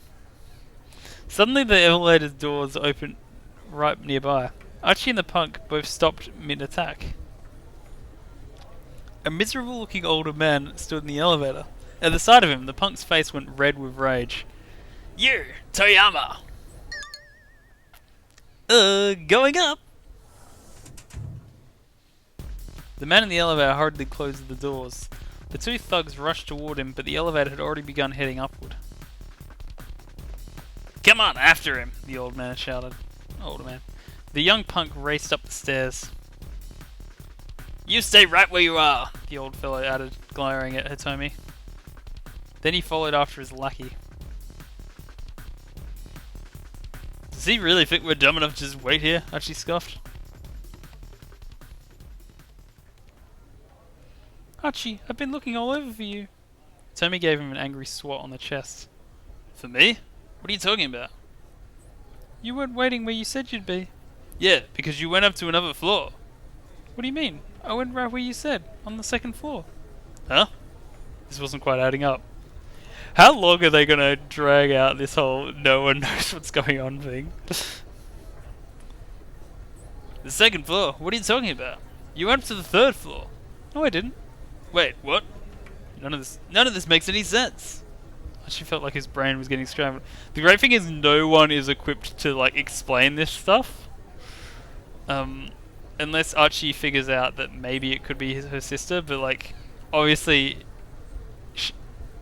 Wait. Sorry. Well, anyway, at least I found you safe and sound. Yeah. The two smiled at one another. Huh? What's with those clothes? Tommy's new outfit was completely different from the clothes she had on earlier. I tried on a few things, but I wound up deciding on this.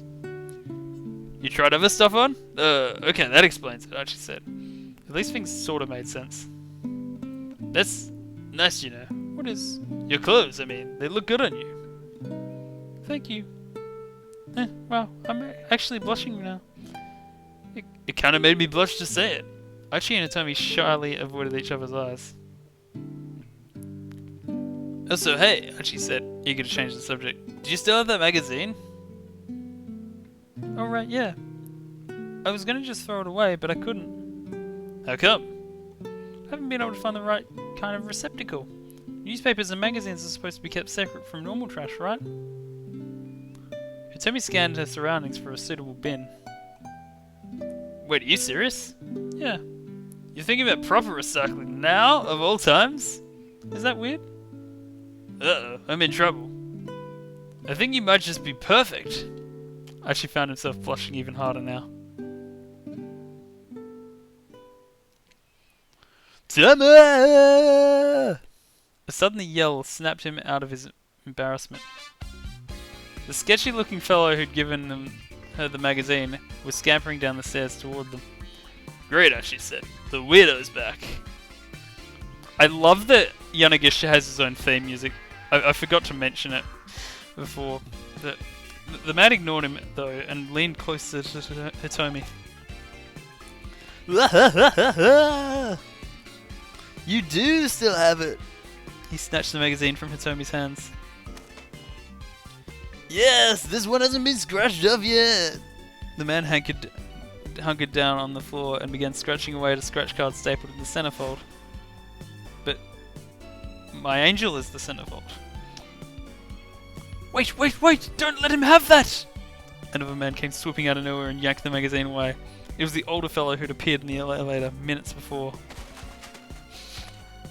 You can't do that, that's mine! The sketchy-looking man clutched at the older newcomer. Let go! No way! I said let go! And I said no way! The two men were fighting right in front of the exit, keeping Archie and Hitomi from leaving. How do you like this? The older man shouted, scratching away haphazardly at the ticket. What if he just happens to scratch the right ones? Now it's just a worthless scrap of paper. Oh, my 100,000 yen! You mean my 100,000 yen? Ha ha ha ha ha. Then the middle-aged fellow looked back down at the ticket. Gah! What are the odds? What if he just keeps scratching more of them? I don't know.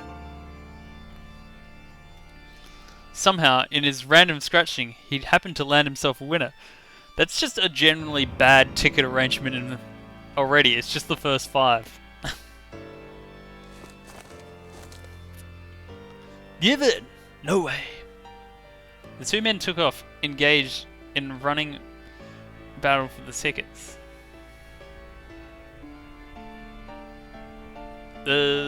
What was the deal with those two? I'm not sure. Archie and Tommy could only stand there dumbfounded. On the other hand, hey, look at the time. It's almost 3.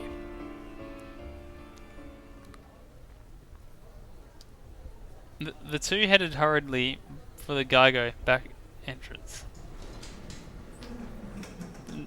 That murder party game was rigged. But just as they were nearing the doors, the shutters dropped down in front of them. Whoa, what gives?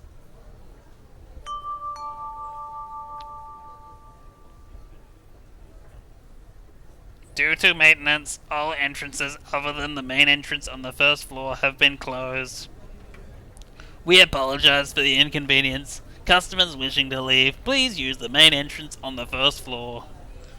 But I literally, the first thing I scratched was the skull. I actually glared at the loudspeaker. It looked like there was no exit through the back after all. I've got a really bad preposition about this. You mean premonition? The malaprops made me wanna fin scream. Hitomi had gotten quicker to... Oh shit, it was the other way around. To butt in with her corrections. Why did I think that Archie would know that? Holding on to their prepositions, then, the two hurried their way up the stairwell.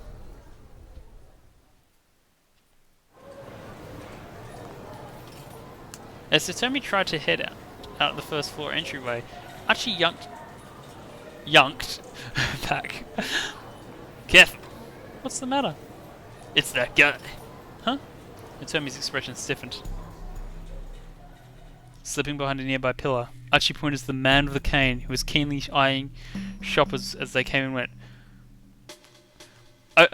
I never remember what this guy looks like, so this could literally just be any man who has a cane. And I could believe that Archie has the same problem remembering it. Well, this bites. No way we're getting out of him there. Archie, Hitomi whispered in his ear. Behind us. Archie glanced back and saw the two goons walking in their direction. Uh-oh. If those two caused a scene like before, the assassin would notice them for sure. And he would put dynamite behind them. Aha! The younger punk had spotted them. Damn it, Archie thought, gritting his teeth. Yep. But they think that she's Maria! But the thuggish pair let out a teensy squeak and then darted off in a different direction, vanishing from view. What the heck? Archie and Hitomi watched them go, unsure of what to make of the sudden retreat. Well, anyway, Archie said after a moment, now we can try to find another way out. Taking Hitomi by the hand, he headed back into the shopping area. That looks like the guy who was, like, checking out Hitomi at the burger place.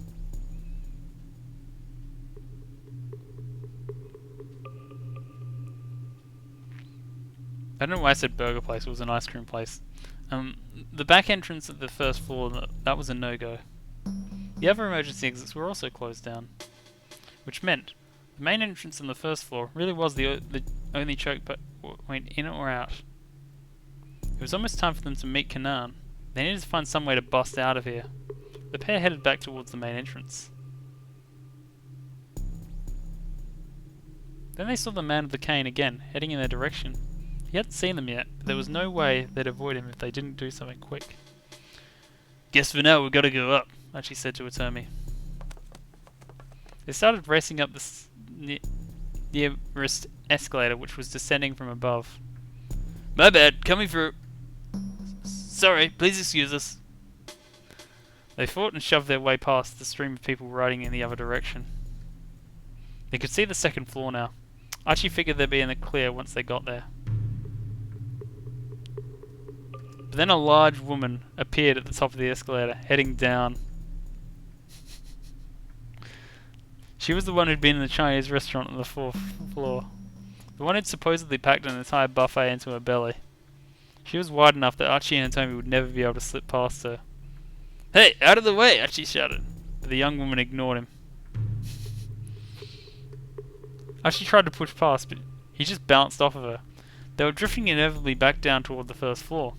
It was like they were riding a conveyor belt that was delivering them right to the assassin. Sure, you're gonna lose points in my rankings for this. This was not good. If they didn't do something soon, they'd... Wait a sec. Something must have caught the assassin's eye. Archie saw him suddenly rush outside. There was no telling what had just happened, but now there was a chance to escape. Maria! Archie and Tommy raced out the door.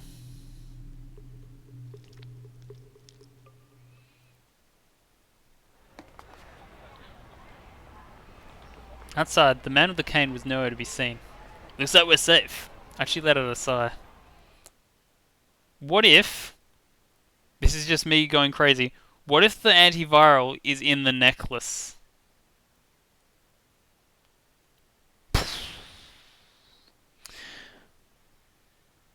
For now, someone said. Keep your eyes open. Oh, it's her. The sudden words made the two turn with a start. Kanan was standing right behind them. She'd gotten this close and neither of them had noticed a thing. She moved with all the skill of an assassin. Oh, cool. We've gotten away from the assassin and we've met up with the assassin. This is more assassins than Scriblio.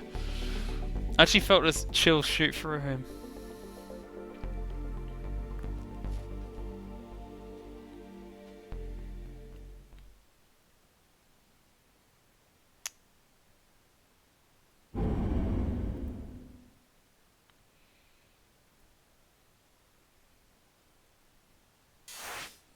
Already 3 at the end.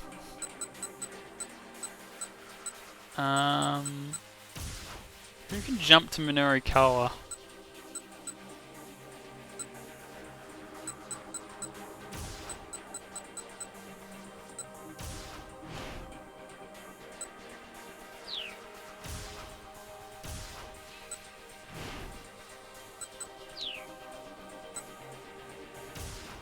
Okay, so I guess we have to fix up Osawa's.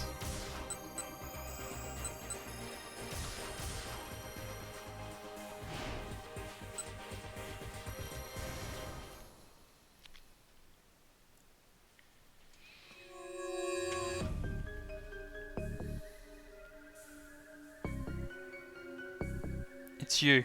It's always you.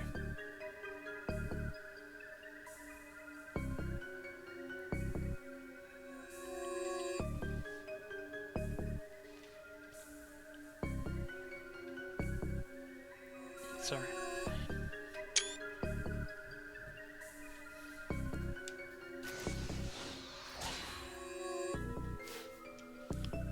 Mr. Osawa, is everything alright? To explain the meaning of that screenshot would be not worth the effort. The line went dead. Kano, Stanley shouted. I would have put it more like this. They're after Hitomi because she has the antiviral. Yeah, I know that. But if they're after the antiviral, that makes the person who created the potential target as well. Right? Ah, indeed. It looks like you do have some brains after all. Stanley flashed Kano a thin smile. That was clear why the... Yep.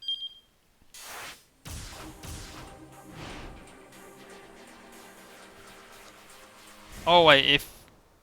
No, never mind.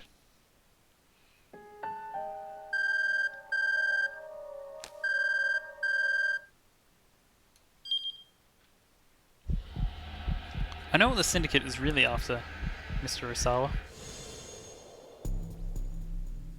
Osawa's mind went blank when he heard what Kano said next. He could give no reply. Mr. Osawa? The detective continued after a moment. Is everything alright? Without really thinking, Osawa hung up. It's not... Okay. Osawa staggered out of the living room. He needed to be alone. To his surprise, Kajiwara didn't try to stop him. Shutting his study door behind him, he dropped onto his sofa and then got out a bottle of pills. He stared at it, thinking back on what the detective had told him. I know what the Syndicate is really after, Mr. Osawa. It's you. Detective Kano had a point. From a financial perspective, Osawa's discoveries, and indeed Osawa himself, were incredibly valuable. Immersed as he was in his research, he'd never imagined he'd become a target. The kidnappers had used their artlessness to catch him completely off his guard. He thought back to the emails that A had sent him. For now, they were just stringing him along, but before long, the guilt bombs might turn into more direct threats. They would extort his money, steal his research, and finally have him killed. It was so easy to see what their plan was now. And the worst of all, he wasn't their only target. Kidnapping Maria would only be A's first step. Oh no! Not Aya Kamiki! Osawa contemplated in horror how his family would all be victimized because of him. There was only one thing he could do. He poured a mound of sleeping pills out of his hand. Then, without any hesitation, he gulped down the lot.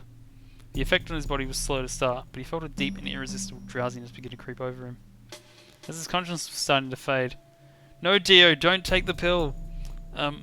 He heard the distant sound of the front door chime. Moments later, the study door opened, and Kajiwara appeared inside to see Osawa lying on the floor. Lying on the floor is all I wanna do. Mr. Osawa, are you okay? Mr. Osawa! The detective's voice was rapidly fading out. As Osawa surrendered to the irresistible urge to drift into sleep, his mouth gaped open.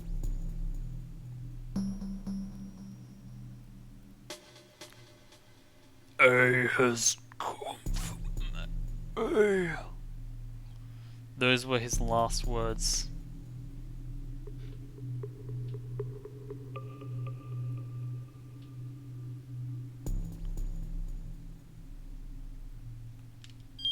When he heard that he was the kidnapper's target, the stricken Osawa decided to commit suicide by overdosing on sleeping pills. This was all because of what Kano said to him. A simple error in word choice led Osawa to a completely wrong in conclusion. Kano ought to properly inform Osawa just what the kidnappers are after.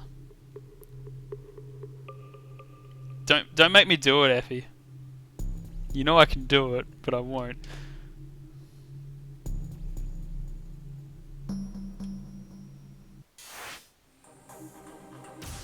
Now I know it's hard for us to take.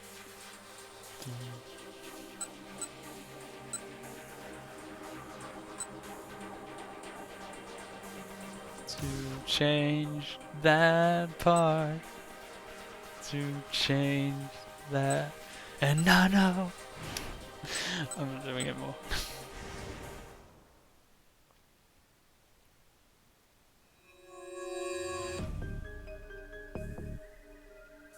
I need to stop me.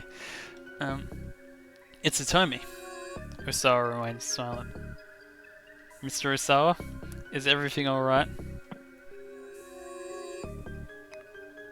The lines went dead. Guess that answers that well enough, Kano said as he put away his phone. Now it was clear why the criminals were after Hitomi. He saw an uneasy look on Stanley's face. Something on your mind, Kano said?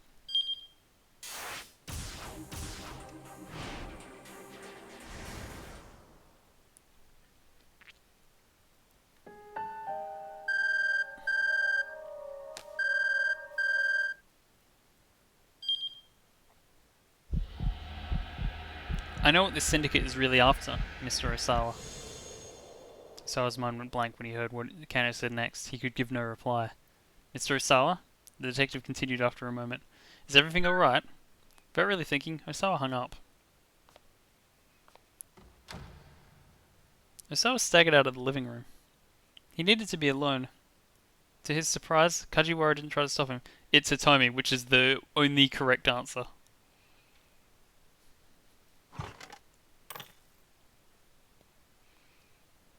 Shutting his study door behind him, he dropped onto his sofa, then grabbed 3 times the normal dosage of stomach pills. There was no water in the room. Like they obviously want Hitomi because like she's such a great shogi player. No, that's Hifumi, sorry. Hitomi is because they want to fix her arm for the finale scene. Anyway. There was no water in the room, so we had to swallow them dry. Detective Kano's words echoed in his mind. I know what this syndicate is really after, Mr. Osawa. It's Hitomi. There was only one reason they could be after Hitomi. He broke out into a cold sweat as he began to understand what this kidnapping was really about. It all started 6 days earlier. It was April 22nd. Ooh, Japanese keyboard. Osawa had just returned from the United States the day before. He was in the midst of some routine work at the General Research Lab when his cell phone rang. The LCD display showed an unlisted caller. With some hesitation, Osawa picked up. Hello? Is this Kenji Osawa? No, Is this Kenji Osawa? the caller was using a voice modulator. The type of device or software used to make one's voice sound different.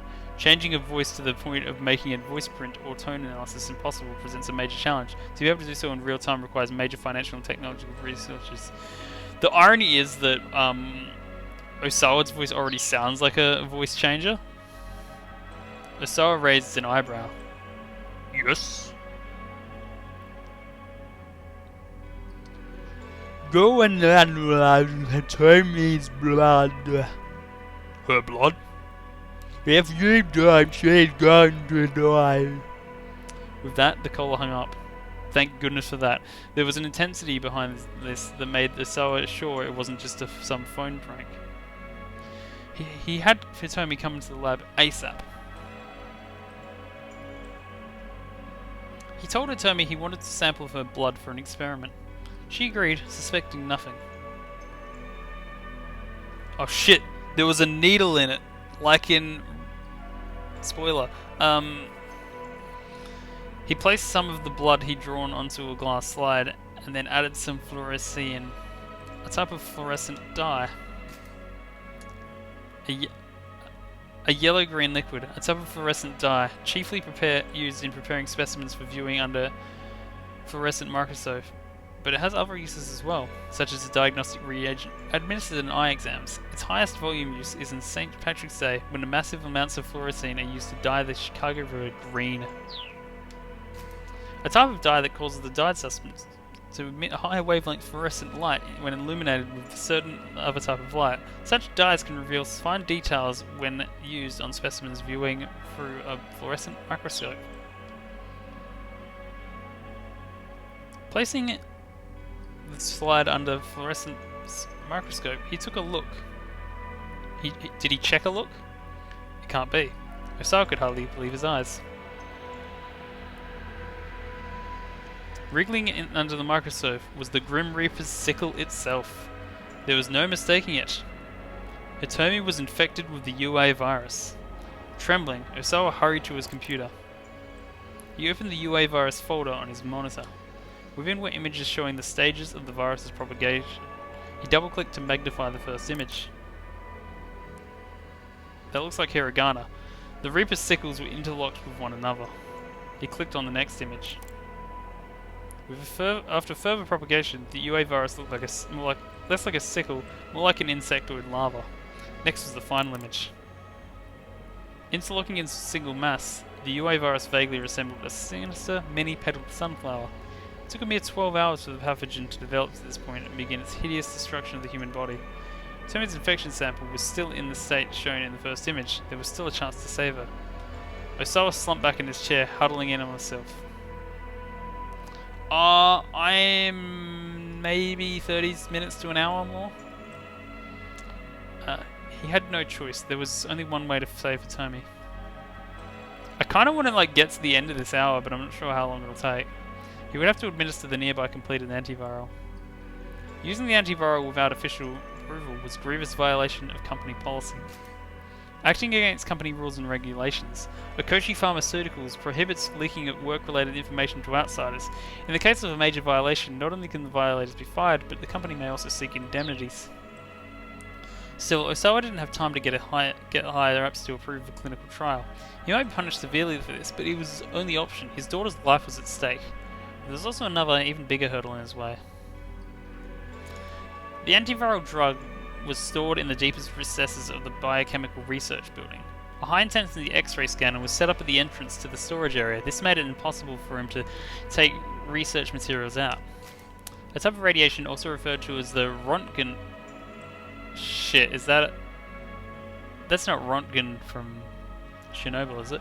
Rays, with shorter wavelength than UV light, but a longer wavelength than gamma rays. Because X-rays can penetrate many objects with little absorption scattering, they can be used to create images of internal structures. Hospitals, for example, use X-ray technology to examine the insides of patients' bodies, while security personnel use it to scan luggage at airports and to search for bombs. Well, if he couldn't get the antiviral out of there, he'd just have to bring Hitomi in. A course of action quickly took shape in his mind. First, he needed to slip out of the general research building.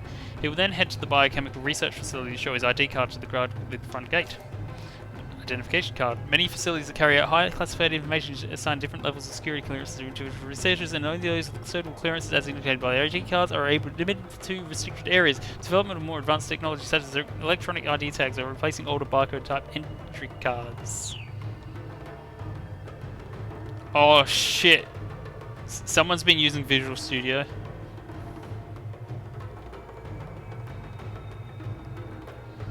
After passing through a lobby under the watchful gaze of several security cameras, he reached an elevator at the end of the hall that went directly into the storage section. This elevator required an ID card scan to operate.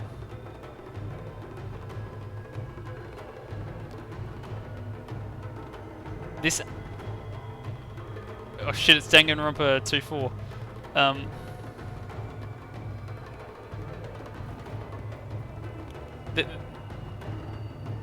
They're leaving Strawberry Tower. It would take about 20 seconds to get down to the first basement level and arrive at the entrance to the storage area. Finding an excuse to get Hitomi that far ought to be doable. If a security guard got suspicious, Osawa could say it was for a top secret hematology experiment, and the guard would probably believe him. The problem was what came after.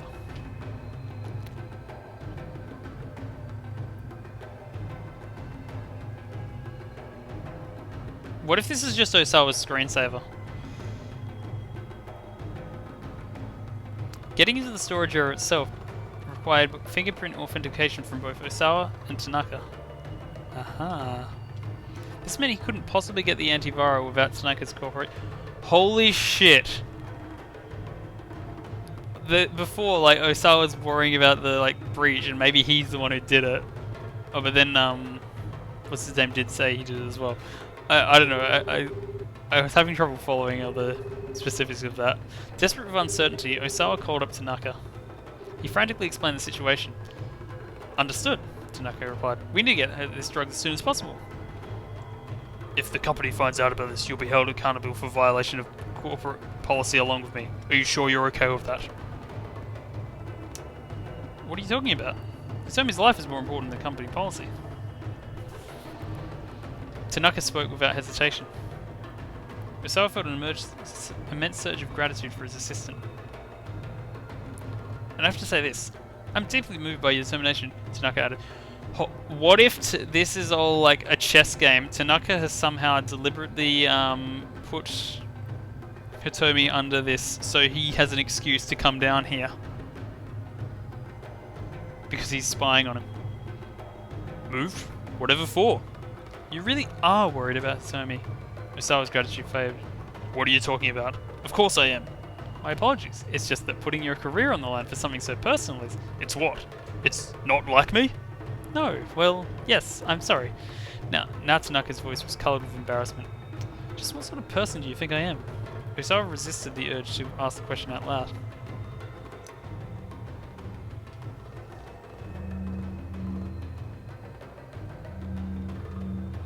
A short time after, Osawa and Tanaka stood before the door to the secure storage area. The security guard let them in without the slightest suspicion. Osawa pressed his index finger to the fingerprint scanner first. Accepted. He realized he'd been holding his breath as the authorization finally went through. Half a moment later, Tanaka touched his own finger to the scanner plate. Accepted. Okay, now you have to quickly find the dead, and before, like... What is it, 90 seconds? Shit, I can't remember now. 72 seconds? 81 seconds? The lock released with an audible clang and a heavy door opened. Osawa hurried to retrieve the antiviral. As he picked up a small vial, he had a sudden realization. They were finally going to use this drug in a human test. His fatherly wish to cure Hitomi was overlaid by an intense rush of curiosity. The researcher's drive to discover his results. Hurry. I need to hurry. I need to administer the antiviral as soon as possible. Osawa could hardly fend off his excitement. Over the course of the next few hours, following the injection, the UA virus would be eradicated from Hitomi's body. There had been some fever and cramping as a temporary side effect, but the DDS had done a spectacular job of stomping out the virus.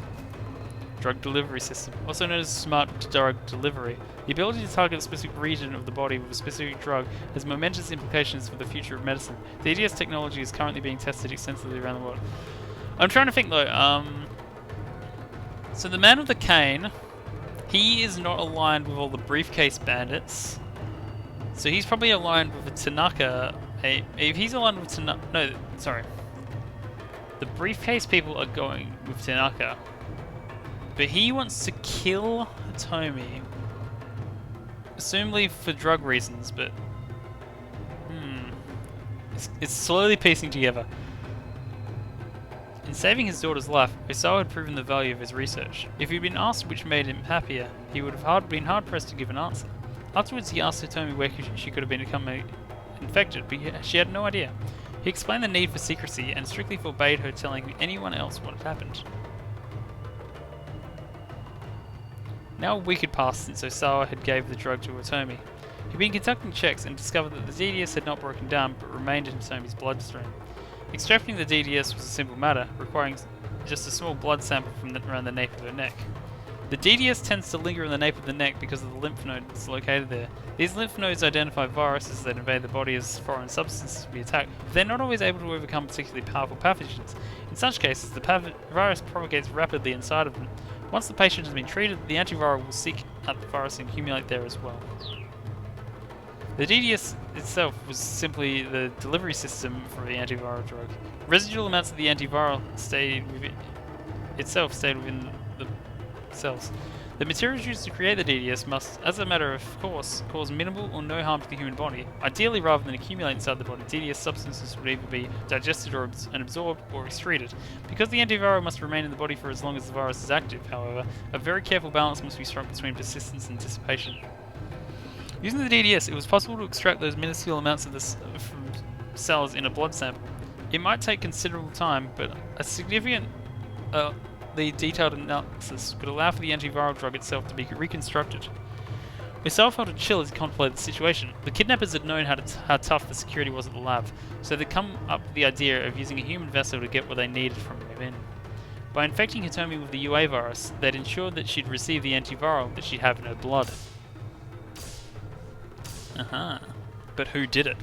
If Tanaka was working with the kidnappers, that explained why he'd been so cooperative about the fingerprint scan. Okay, he's already thinking what I'm thinking.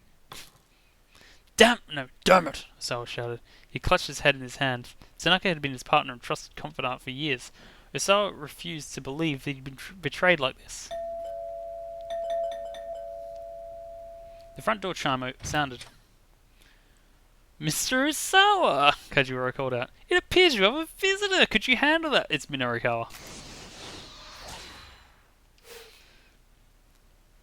Who could it possibly be now, of all times?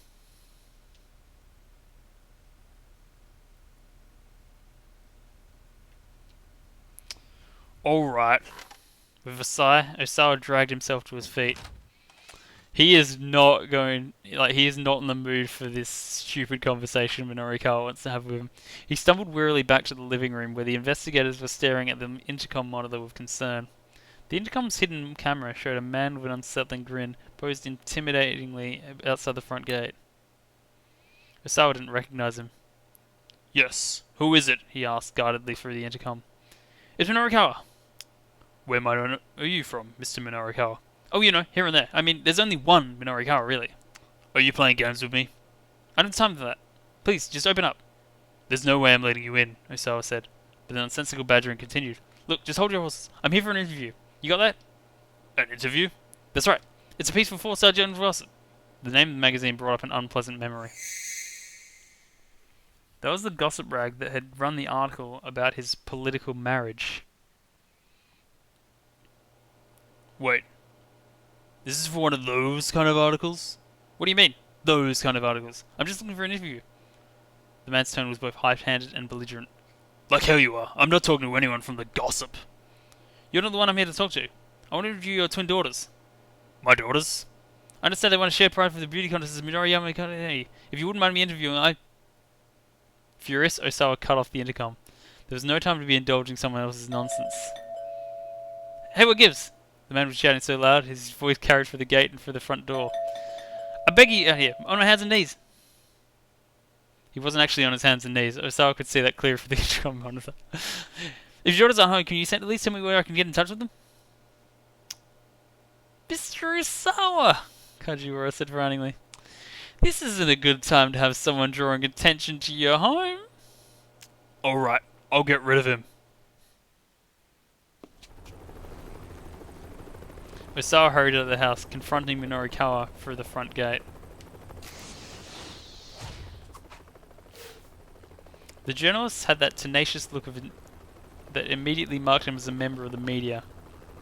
Give me your business card, Osawa said. I'll have them get in touch with you later.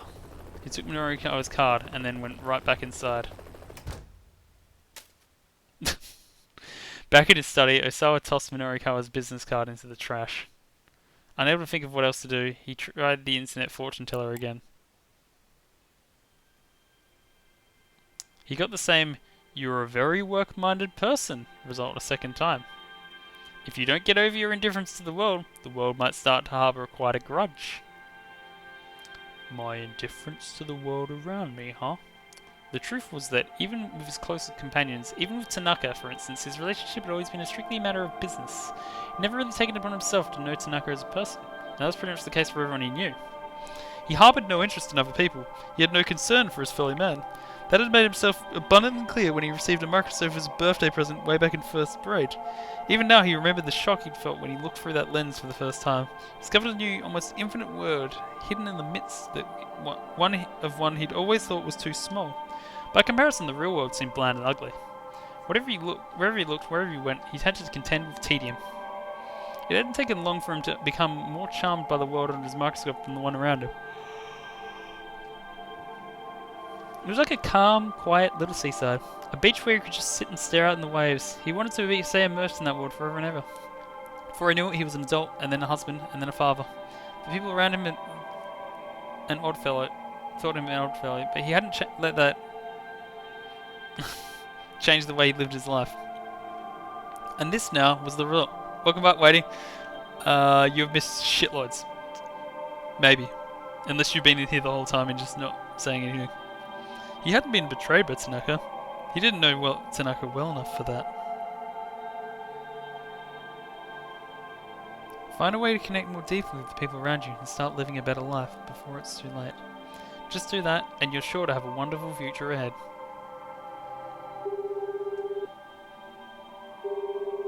Ah, my favourite director, Toby Hitchcock.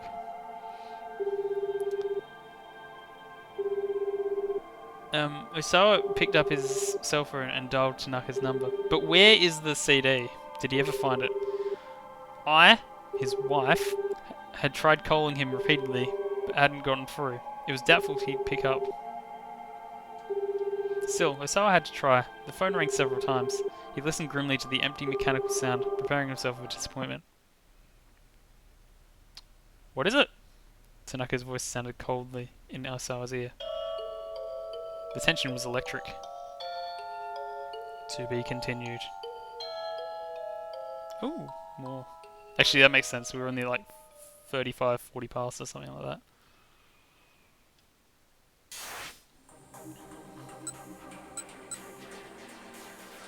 What happens if I say no? I'm guessing nothing changes.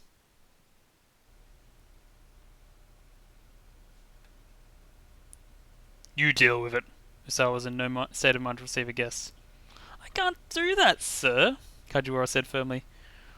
We can't let the kidnappers learn that there are detectives here. Then have my wife, take care of it, Osawa told him. Kajiwara headed off. Right now, Osawa just wanted some time to think by himself. Was Tanaka really one of the kidnappers? But if he was after the antiviral, he'd have plenty of opportunity to get his hands on it when they gave it to Hitomi, hadn't he? Was it really what these people wanted, after all? The answer seemed to evade him at every turn. Unable to think of what else to do, he tried the internet fortune teller again.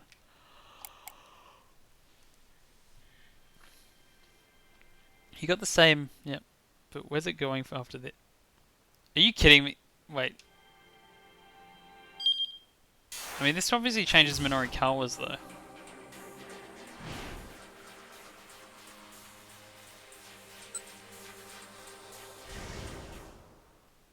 Unless I say to not bother trying.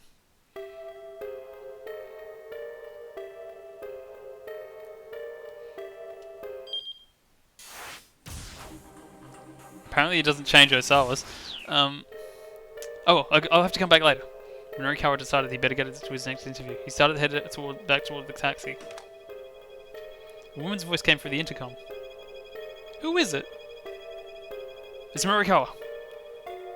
Where would I know you from, Mr. Minorikawa?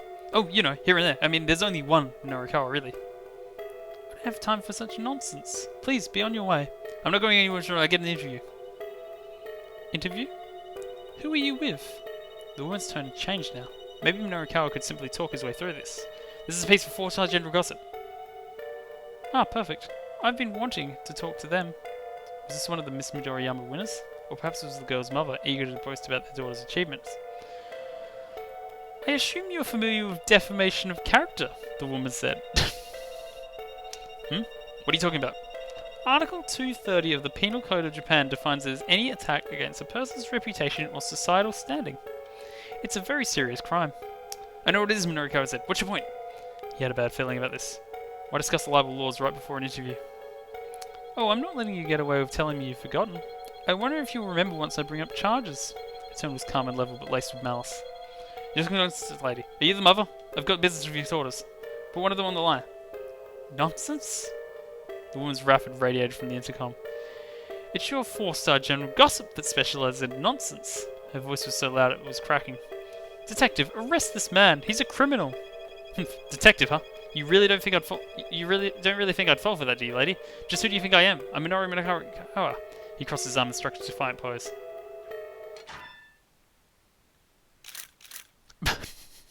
Then the front door opened up and several men came trotting out. He buzzes like a fridge, it's like an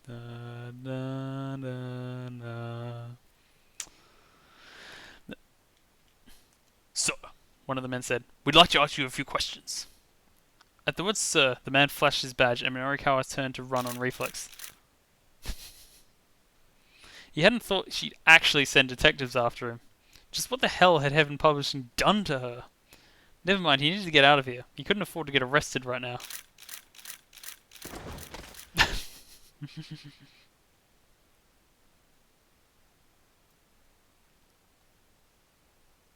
Out with it. You abducted that girl, didn't you? Detective, you keep asking me the same question over and over. And I keep on asking you until you tell me the truth. Look, ask what you want, but I can't tell you what I don't know. No problem, Effie. The VOD will always be here. And it probably won't be much longer. But I'll see. And let's go back to the beginning, shall we? Oh, cut the crap. I don't have time for your games. As a matter of fact, you have plenty of time. I can assure you that. The stubborn detective flashed him a grin. I can keep doing this for days if that's what it'll take to get you to confess.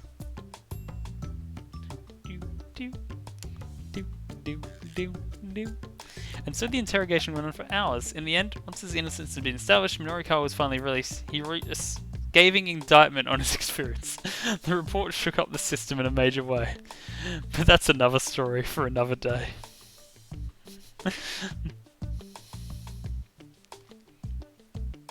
Bad end. Minorikawa finally wrote a good article. Minorikawa was arrested for a crime he really had nothing to do with.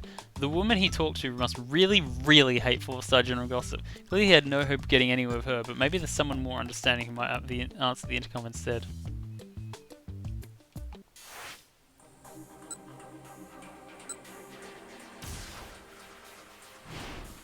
Well, I'm glad I changed it then.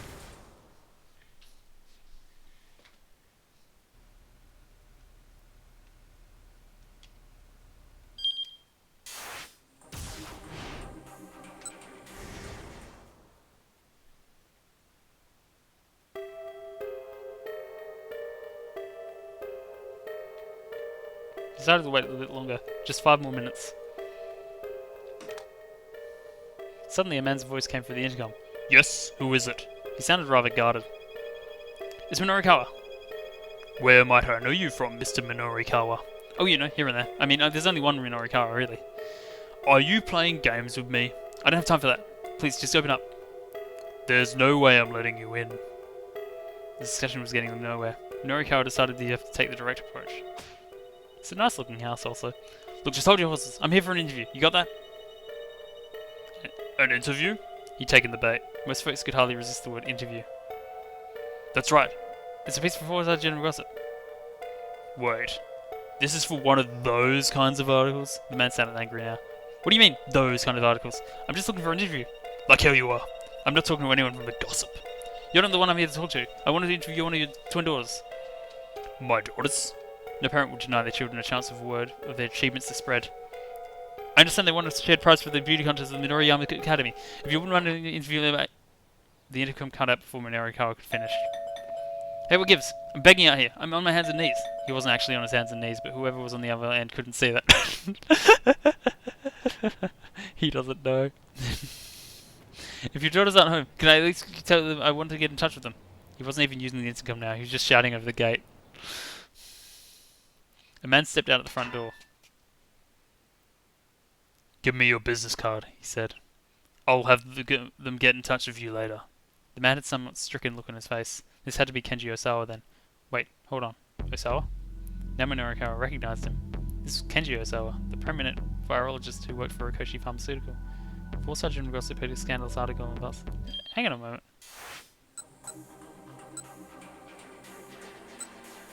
In my head, Minorikawa went to the arcade, but now I can't remember if he actually did. I don't think he did. Minorikawa remembered reading it. He held out his business card and Osawa snatched it from him. The virologist started to head back into his house. Please see that they get back to me, Mr. Osawa, Minorikawa shouted at him. I love the fact that that line wasn't in Osawa's fit, so he clearly wasn't listening. And then he noticed something odd. It was the middle of the afternoon, but every window in the house had its curtains drawn. That combined with Mr. Osawa's demeanor set off alarm bells in Minorikawa's head. He knew he was onto something, but he couldn't linger at the Osawa residence any longer than he already had. He needed to get to that theater ASAP. He hurried back to the taxi and told Kimizuka to go.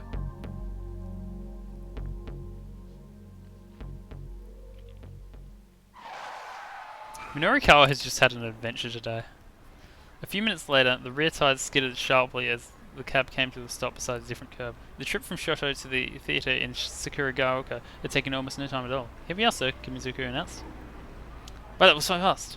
Still, Minorikawa was at least 5 minutes behind schedule. He hoped he'd still be able to get the interview with Orai.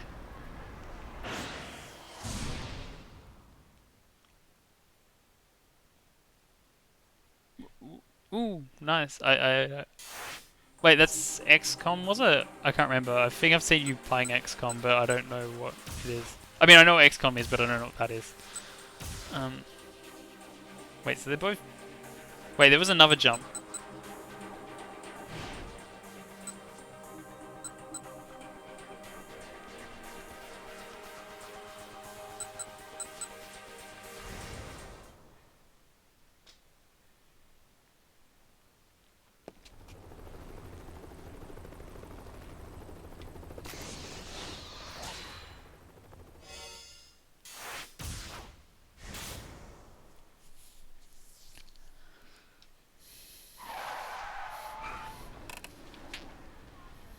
Minorikawa got his wallet out of his jacket to pay the driver. Oh no, as Kimizuka said, waving a hand. Don't worry about the fare. And why not? There's still plenty left over from what you paid me earlier, sir. That's what I meant by special fare. That's right, he paid Kimizuka a whole 10,000 yen for taking him to Endo Electronics earlier. But I mean, I'm not the sort of person to keep change, as it were, Kimizuka said. Minorikawa felt a surge of pride at those words. You're my kind of guy, Kimizuka. A man on the job can always count on Hachiro Kimizuka's taxi. The driver grinned. Now go on, go! Thank you. I have a feeling we'll meet again. I feel like 100,000 yen isn't that much considering how long he's occupied his day. I mean 10,000, sorry. As Minorikawa entered the theatre lobby, he saw a bunch of flower bouquets, patrons, gifts of appreciation. Among the names of the sender were celebrities he recognized. The largest of the bouquets was sent by Koichi Nakamura of the secret society Tunesoft. Tunesoft. Tunesoft.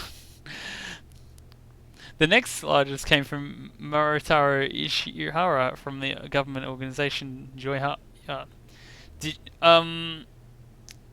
I mention to you that Sunfish Pocket is an anagram of Spike Chunsoft? Following that were those from the actress Barako Rose, popular scenario writer Bizo Ipponmatsu, Tohoku Busters Bus Tour Company Limited bus guide Kimiko Amo, professional baseball player Maso Narikyo, the ventriloquist Shinshin, ukulele player Hawaii Matsuda, online TV critic Genzo Akitsu, and so on. Actually, I think it says it is in one of the tips. Evidently, the Wandering Angels are a pretty popular acting troupe. Is it time for episode 4? Novice actor Takuyo Amo, despite his nervousness, gave a credible performance as Shido in Shido. Damn brat. As the production got underway, but as the show continued, his inexperience became apparent. He went on stage for a big wire action sequence, having forgotten to attach himself to the rigging. Tsuka was quick to act, rushing on stage in the improvised role of Assassin of Edo Accent Number 1 and fixing a rope to Amo's back during the confusion. Continued episode 5. I know like you'll cry foul of like English dubs, but like Shido has the same voice as a character in Zero Escape 3, and it is so distracting. Like, I can't take him seriously as a villain. People were setting out pamphlets and flyers on a nearby table. There was a palpable tension in the air. The crew seemed skittish as they went about their work. Funnily enough, that same character in Zero Escape 3 does say, like, damn brat at one point.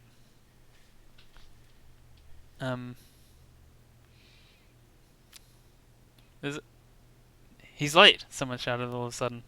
There was a man over in one corner of the lobby, rallying angrily to nobody in particular. Why the hell hasn't that journalist shown up yet for the interview? Looking like he'd been waiting on Mirikawa then. Alright. What's his deal? Pulling us while we're busy.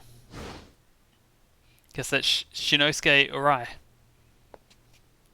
I've been busy myself, Mirikawa said, keeping his composure. Trust me, I know how it goes. Huh? Who the hell are you? I'm the guy you've been waiting for. Mr. Orai. Is he making fun of my pronunciation? The man glared at him. It's Orai, he said. Anyway, I'm Mirikawa. Sorry to keep you waiting. But really, a short wait is a short price to pay for this chance to be interviewed by me. Well, I hope you appreciate how valuable my time is now that you've been taking it, snapped Orai. Well, someone sure has a high opinion of himself, Mirikawa replied. He marched up to Orai. Damn right I do. I'm Shinosuke Orai. Theatre man. It got right up in Mirikawa's face. Like anyone even cares. You're not. This isn't the thing to say to your interview subject, Mirikawa. A jolt of tension sparked up between the two men. Around this time, there's a similar jolt of tension between two other people, Kenji Osawa and Minoru Tanaka. I beg your pardon, a woman interrupted, but Mr. Arai does have a schedule to keep. And who are you? Miss Sukazawa? I'm the producer. Well, listen, Sue. I'm in the middle of an interview here. Please don't interrupt. What? That's how you conduct an interview? That's right. This is how I roll. Look, whatever. Arai can't.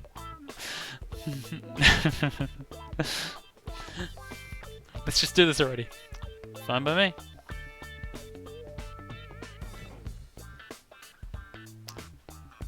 What an expression.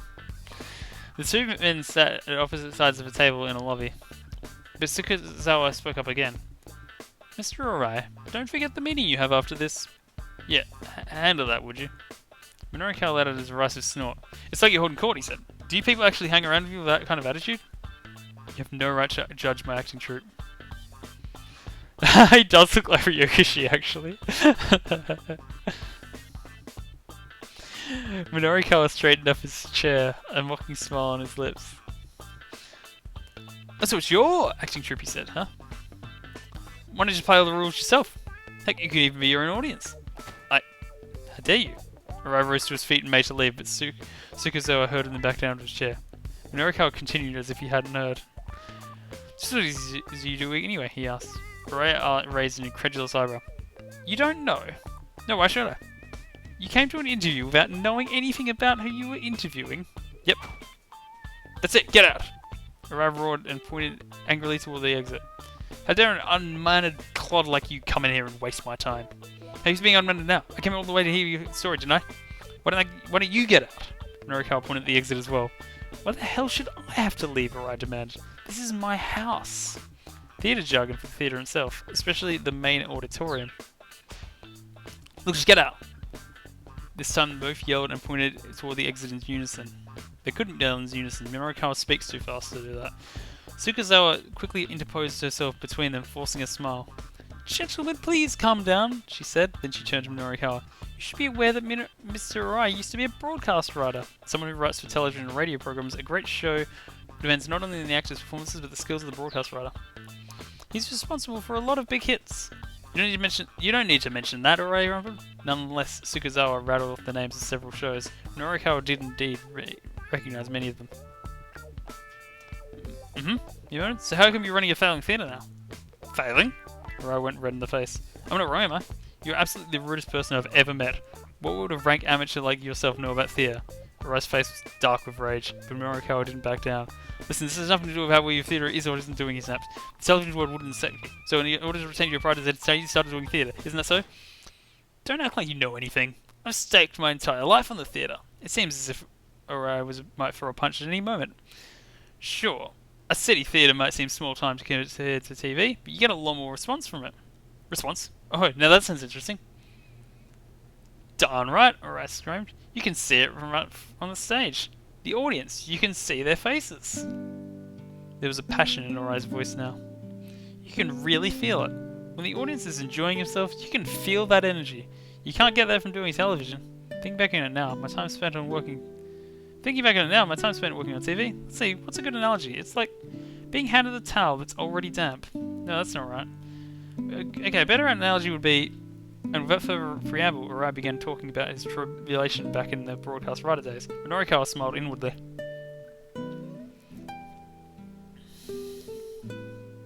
The interview ended promptly after 15 minutes, the time that had already been promised. Both men emerged from it as if from a daze. Norikawa found himself staring at Arai in the face, shaking him by the hand. So what kind of story did I get myself into? He asked, speaking of himself. You heard about one man and his life, and I have to admit, it was a good interview. Thanks, you have my gratitude. With a satisfied smile, Norikawa closed his notebook. Right, glad to hear that then. Arai inclined his head, looking a bit bewildered. A flustered Sukazawa interrupted. Mr. Norikawa, wasn't this interview for a piece about their performance? Huh? Norikawa blinked. It's just you were only talking about Mr. Arai and not about the performance itself, Sukazawa said. Oh, I see what you mean. Actually, I came for a piece I'm going to be writing called Where Are They Now? Washed Up Broadcaster Writers Showcase. Washed up? Arai was red in the face all over again. Norikawa, you had it. You had it. You bastard, how dare you? Forget everything I just told you. I do not give you permission to use it in your magazine. You're too late. What? I've already heard your whole story. You should be grateful that we're writing a piece on it. You bastard! With a wild look in his eyes, Arai snatched up a hammer the stage crew had left nearby. Wait! Shut up! Arai waved the hammer menacingly. The attack came to a sudden halt as the ringtone startled him out of his fury. Hold on a moment, Norikawa said brightly. I have to take this. He whipped out his cell phone. Hello, Norikawa speaking. This is Osawa. Wow, he called back a lot sooner than Norikawa expected. Have your daughters come home then? No. Actually, there's a favour I'd like to ask you. A favour? Norikawa fought back to his visit of the Osawa residence. The drawn curtains, the stricken look on Osawa's face, Norikawa's instincts had sensed something significant going on. Apparently getting the full story wasn't going to come without some cost. A favour, huh? Is it something urgent? I'll pay whatever I have to. I just need you to look into something as quickly as possible. His voice had a telltale desperation of a man who'd been backed into a corner. Alright, Norikawa said. I can help you out for a little while. Osawa hurriedly explained what he's after. The request was a strange one. He wanted Minorukawa to look into a scandalous article that 4-star general gossip had run about him in the past. Okay, so it's not about the drug lords. What makes it so important? Do I have to say? I mean, you're asking me to look into something without explaining anything. He eyed her eye, looking nearby with obvious irritation. Minorukawa would need to calm down the erstwhile broadcast writer, or else the interview would really be for naught. He decided to bluff both men at the same time. Let me just say one thing, he said on the phone. He made sure to speak loud and clear so that Arai would overhear. I want to tell the world the story. No, I need to tell it. If I don't feel it that way, so it's something... No money in the world will get me to write an article on it. That's my pride as a writer and work. Minorukawa could see Urai's aura of rage fading as he listened. The theatre man looked surprised. Phew. Meanwhile, Osawa had decided to open up a bit. Alright, he said. I can't share all the details, but... Okay, he's in a talkative mood now. Good job, Minorukawa. See, this is going fine. The power balance of the entire world may be at stake here, Osawa continued, and I mean that quite literally. I can't tell you until you're done investigating. Wait, was he serious? How could the world's balance of power hinge on looking into some alleged marital affair? It was so absurd that Minorukawa had to fight the urge to burst out laughing. A person would need to be out of his mind to believe a story like that, but Minorukawa wasn't the average person. And sometimes the truth was so ridiculous, it really was stranger than fiction. What if I, his wife, is hiding something? Osawa wasn't lying. Minorukawa's instincts told him that much. Alright, he said. I'll check the editor's department's note from back then. Minorukawa felt the excitement building. Things were really getting interesting, and for his moment he nearly forgot Toyama and his troubles.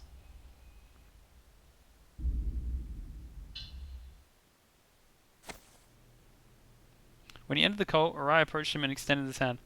Listen, your methods may be a little extreme, but I can tell you take pride in your work. Of course I do. I'm sorry for getting so worked up. I bet you'd write a fine article about me, so please, Mr. Minorukawa, let the world know about me and my half-lived life. Minorukawa took the offered hand and shook it. Leave it to me. Once I'm done with it, you won't be some washed-up nobody anymore, Mr. Or I. It's Arai. Or Arai. Minorukawa grinned.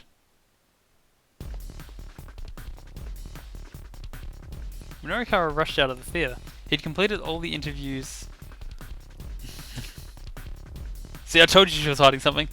That he could get done before 4 o'clock. Now he had an hour to write it all up and convince the folks in the loan company that the gossip could stay afloat. He let out a roar, psyching himself up for the final push. That's less of a cliffhanger than usual. Okay, I think I'm gonna get Osawa's done and then call it a night.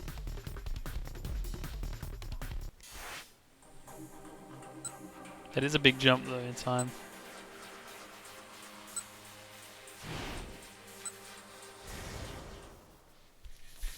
I found so few bad endings apart from the Osawa section there.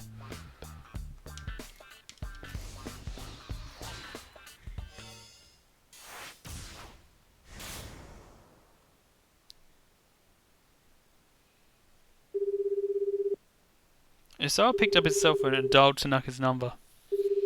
The phone rang several times. He listened grimly to the empty mechanical sound, preparing himself for disappointment. What is it? Oh wait, sorry, I can skip this. No, I can't. Tanaka's voice sounded coldly in Osawa's ears. The tension was electric. Osawa felt a surge of outrage. He wanted to scream, but he took a deep breath and managed to maintain control. Tanaka, where are you? Is Maria alright? Tanaka did not reply. The police told me. They said you were connected to the kidnapping. A soft chuckle came from the other end of the line. Ah, well, the police sure do know how to do their jobs. Tanaka's tone was unapologetic. He sounded nothing like the man Osawa thought he knew so well. Why would you do this? Money? Are you having money troubles? Money, Tanaka replied. I suppose that's part of it. So yeah, as I said, it won't be streaming much longer, and I will probably stream this game next on either the weekend or maybe like Monday. Depends on how I feel and how my time is. Honestly, I doubt you'd understand. Do you have any idea what it's been like for me doing our research together? You're always the one who takes center stage.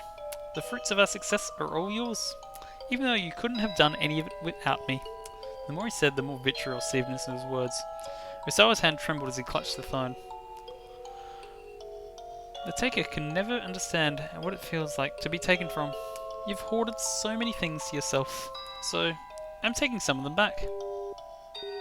And with that, he hung up. Hey, Tanaka!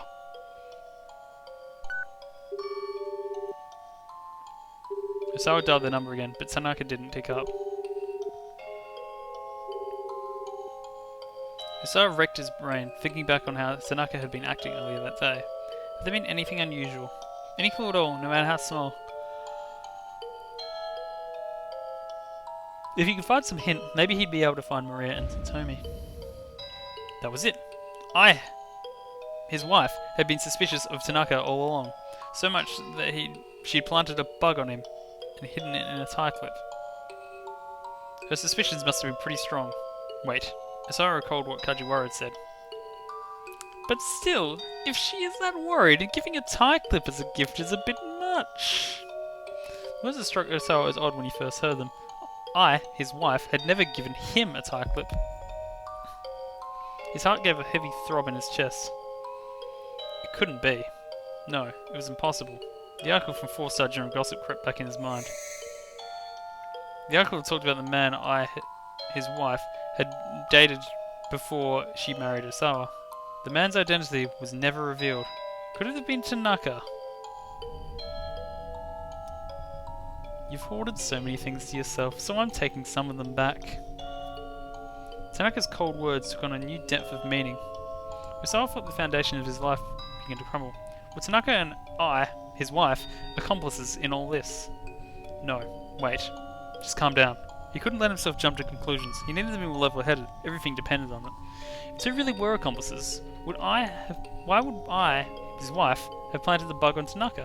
What purpose would that serve? What could it mean? It was no use. Usawa couldn't think of how that made sense. First things first, he'll eat your brains. He needed to establish what the relationship was between his wife, and Tanaka really was. Once he figured that out, he'd be able to get a better handle on the situation. Obviously he couldn't just go and ask his wife, directly. If she really were involved in all this, she certainly wouldn't be able to tell him the truth. Usawa thought back to the business card he tossed in the trash. He didn't relish the thought of getting help from that scavenging hyena, but now it was no time to be picky. If he wasn't able to leave the house, he needed someone else to do investigating for him. The freelance writer Minoru Minorikawa. He was Osawa's only hope. Oh, it ends just there? Really?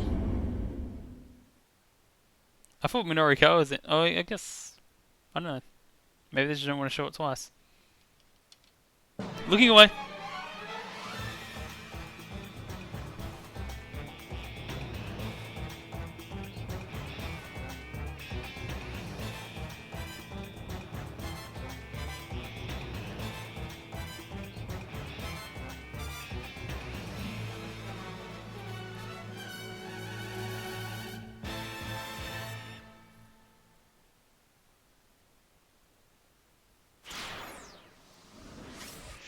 And what a terrific time to end the stream.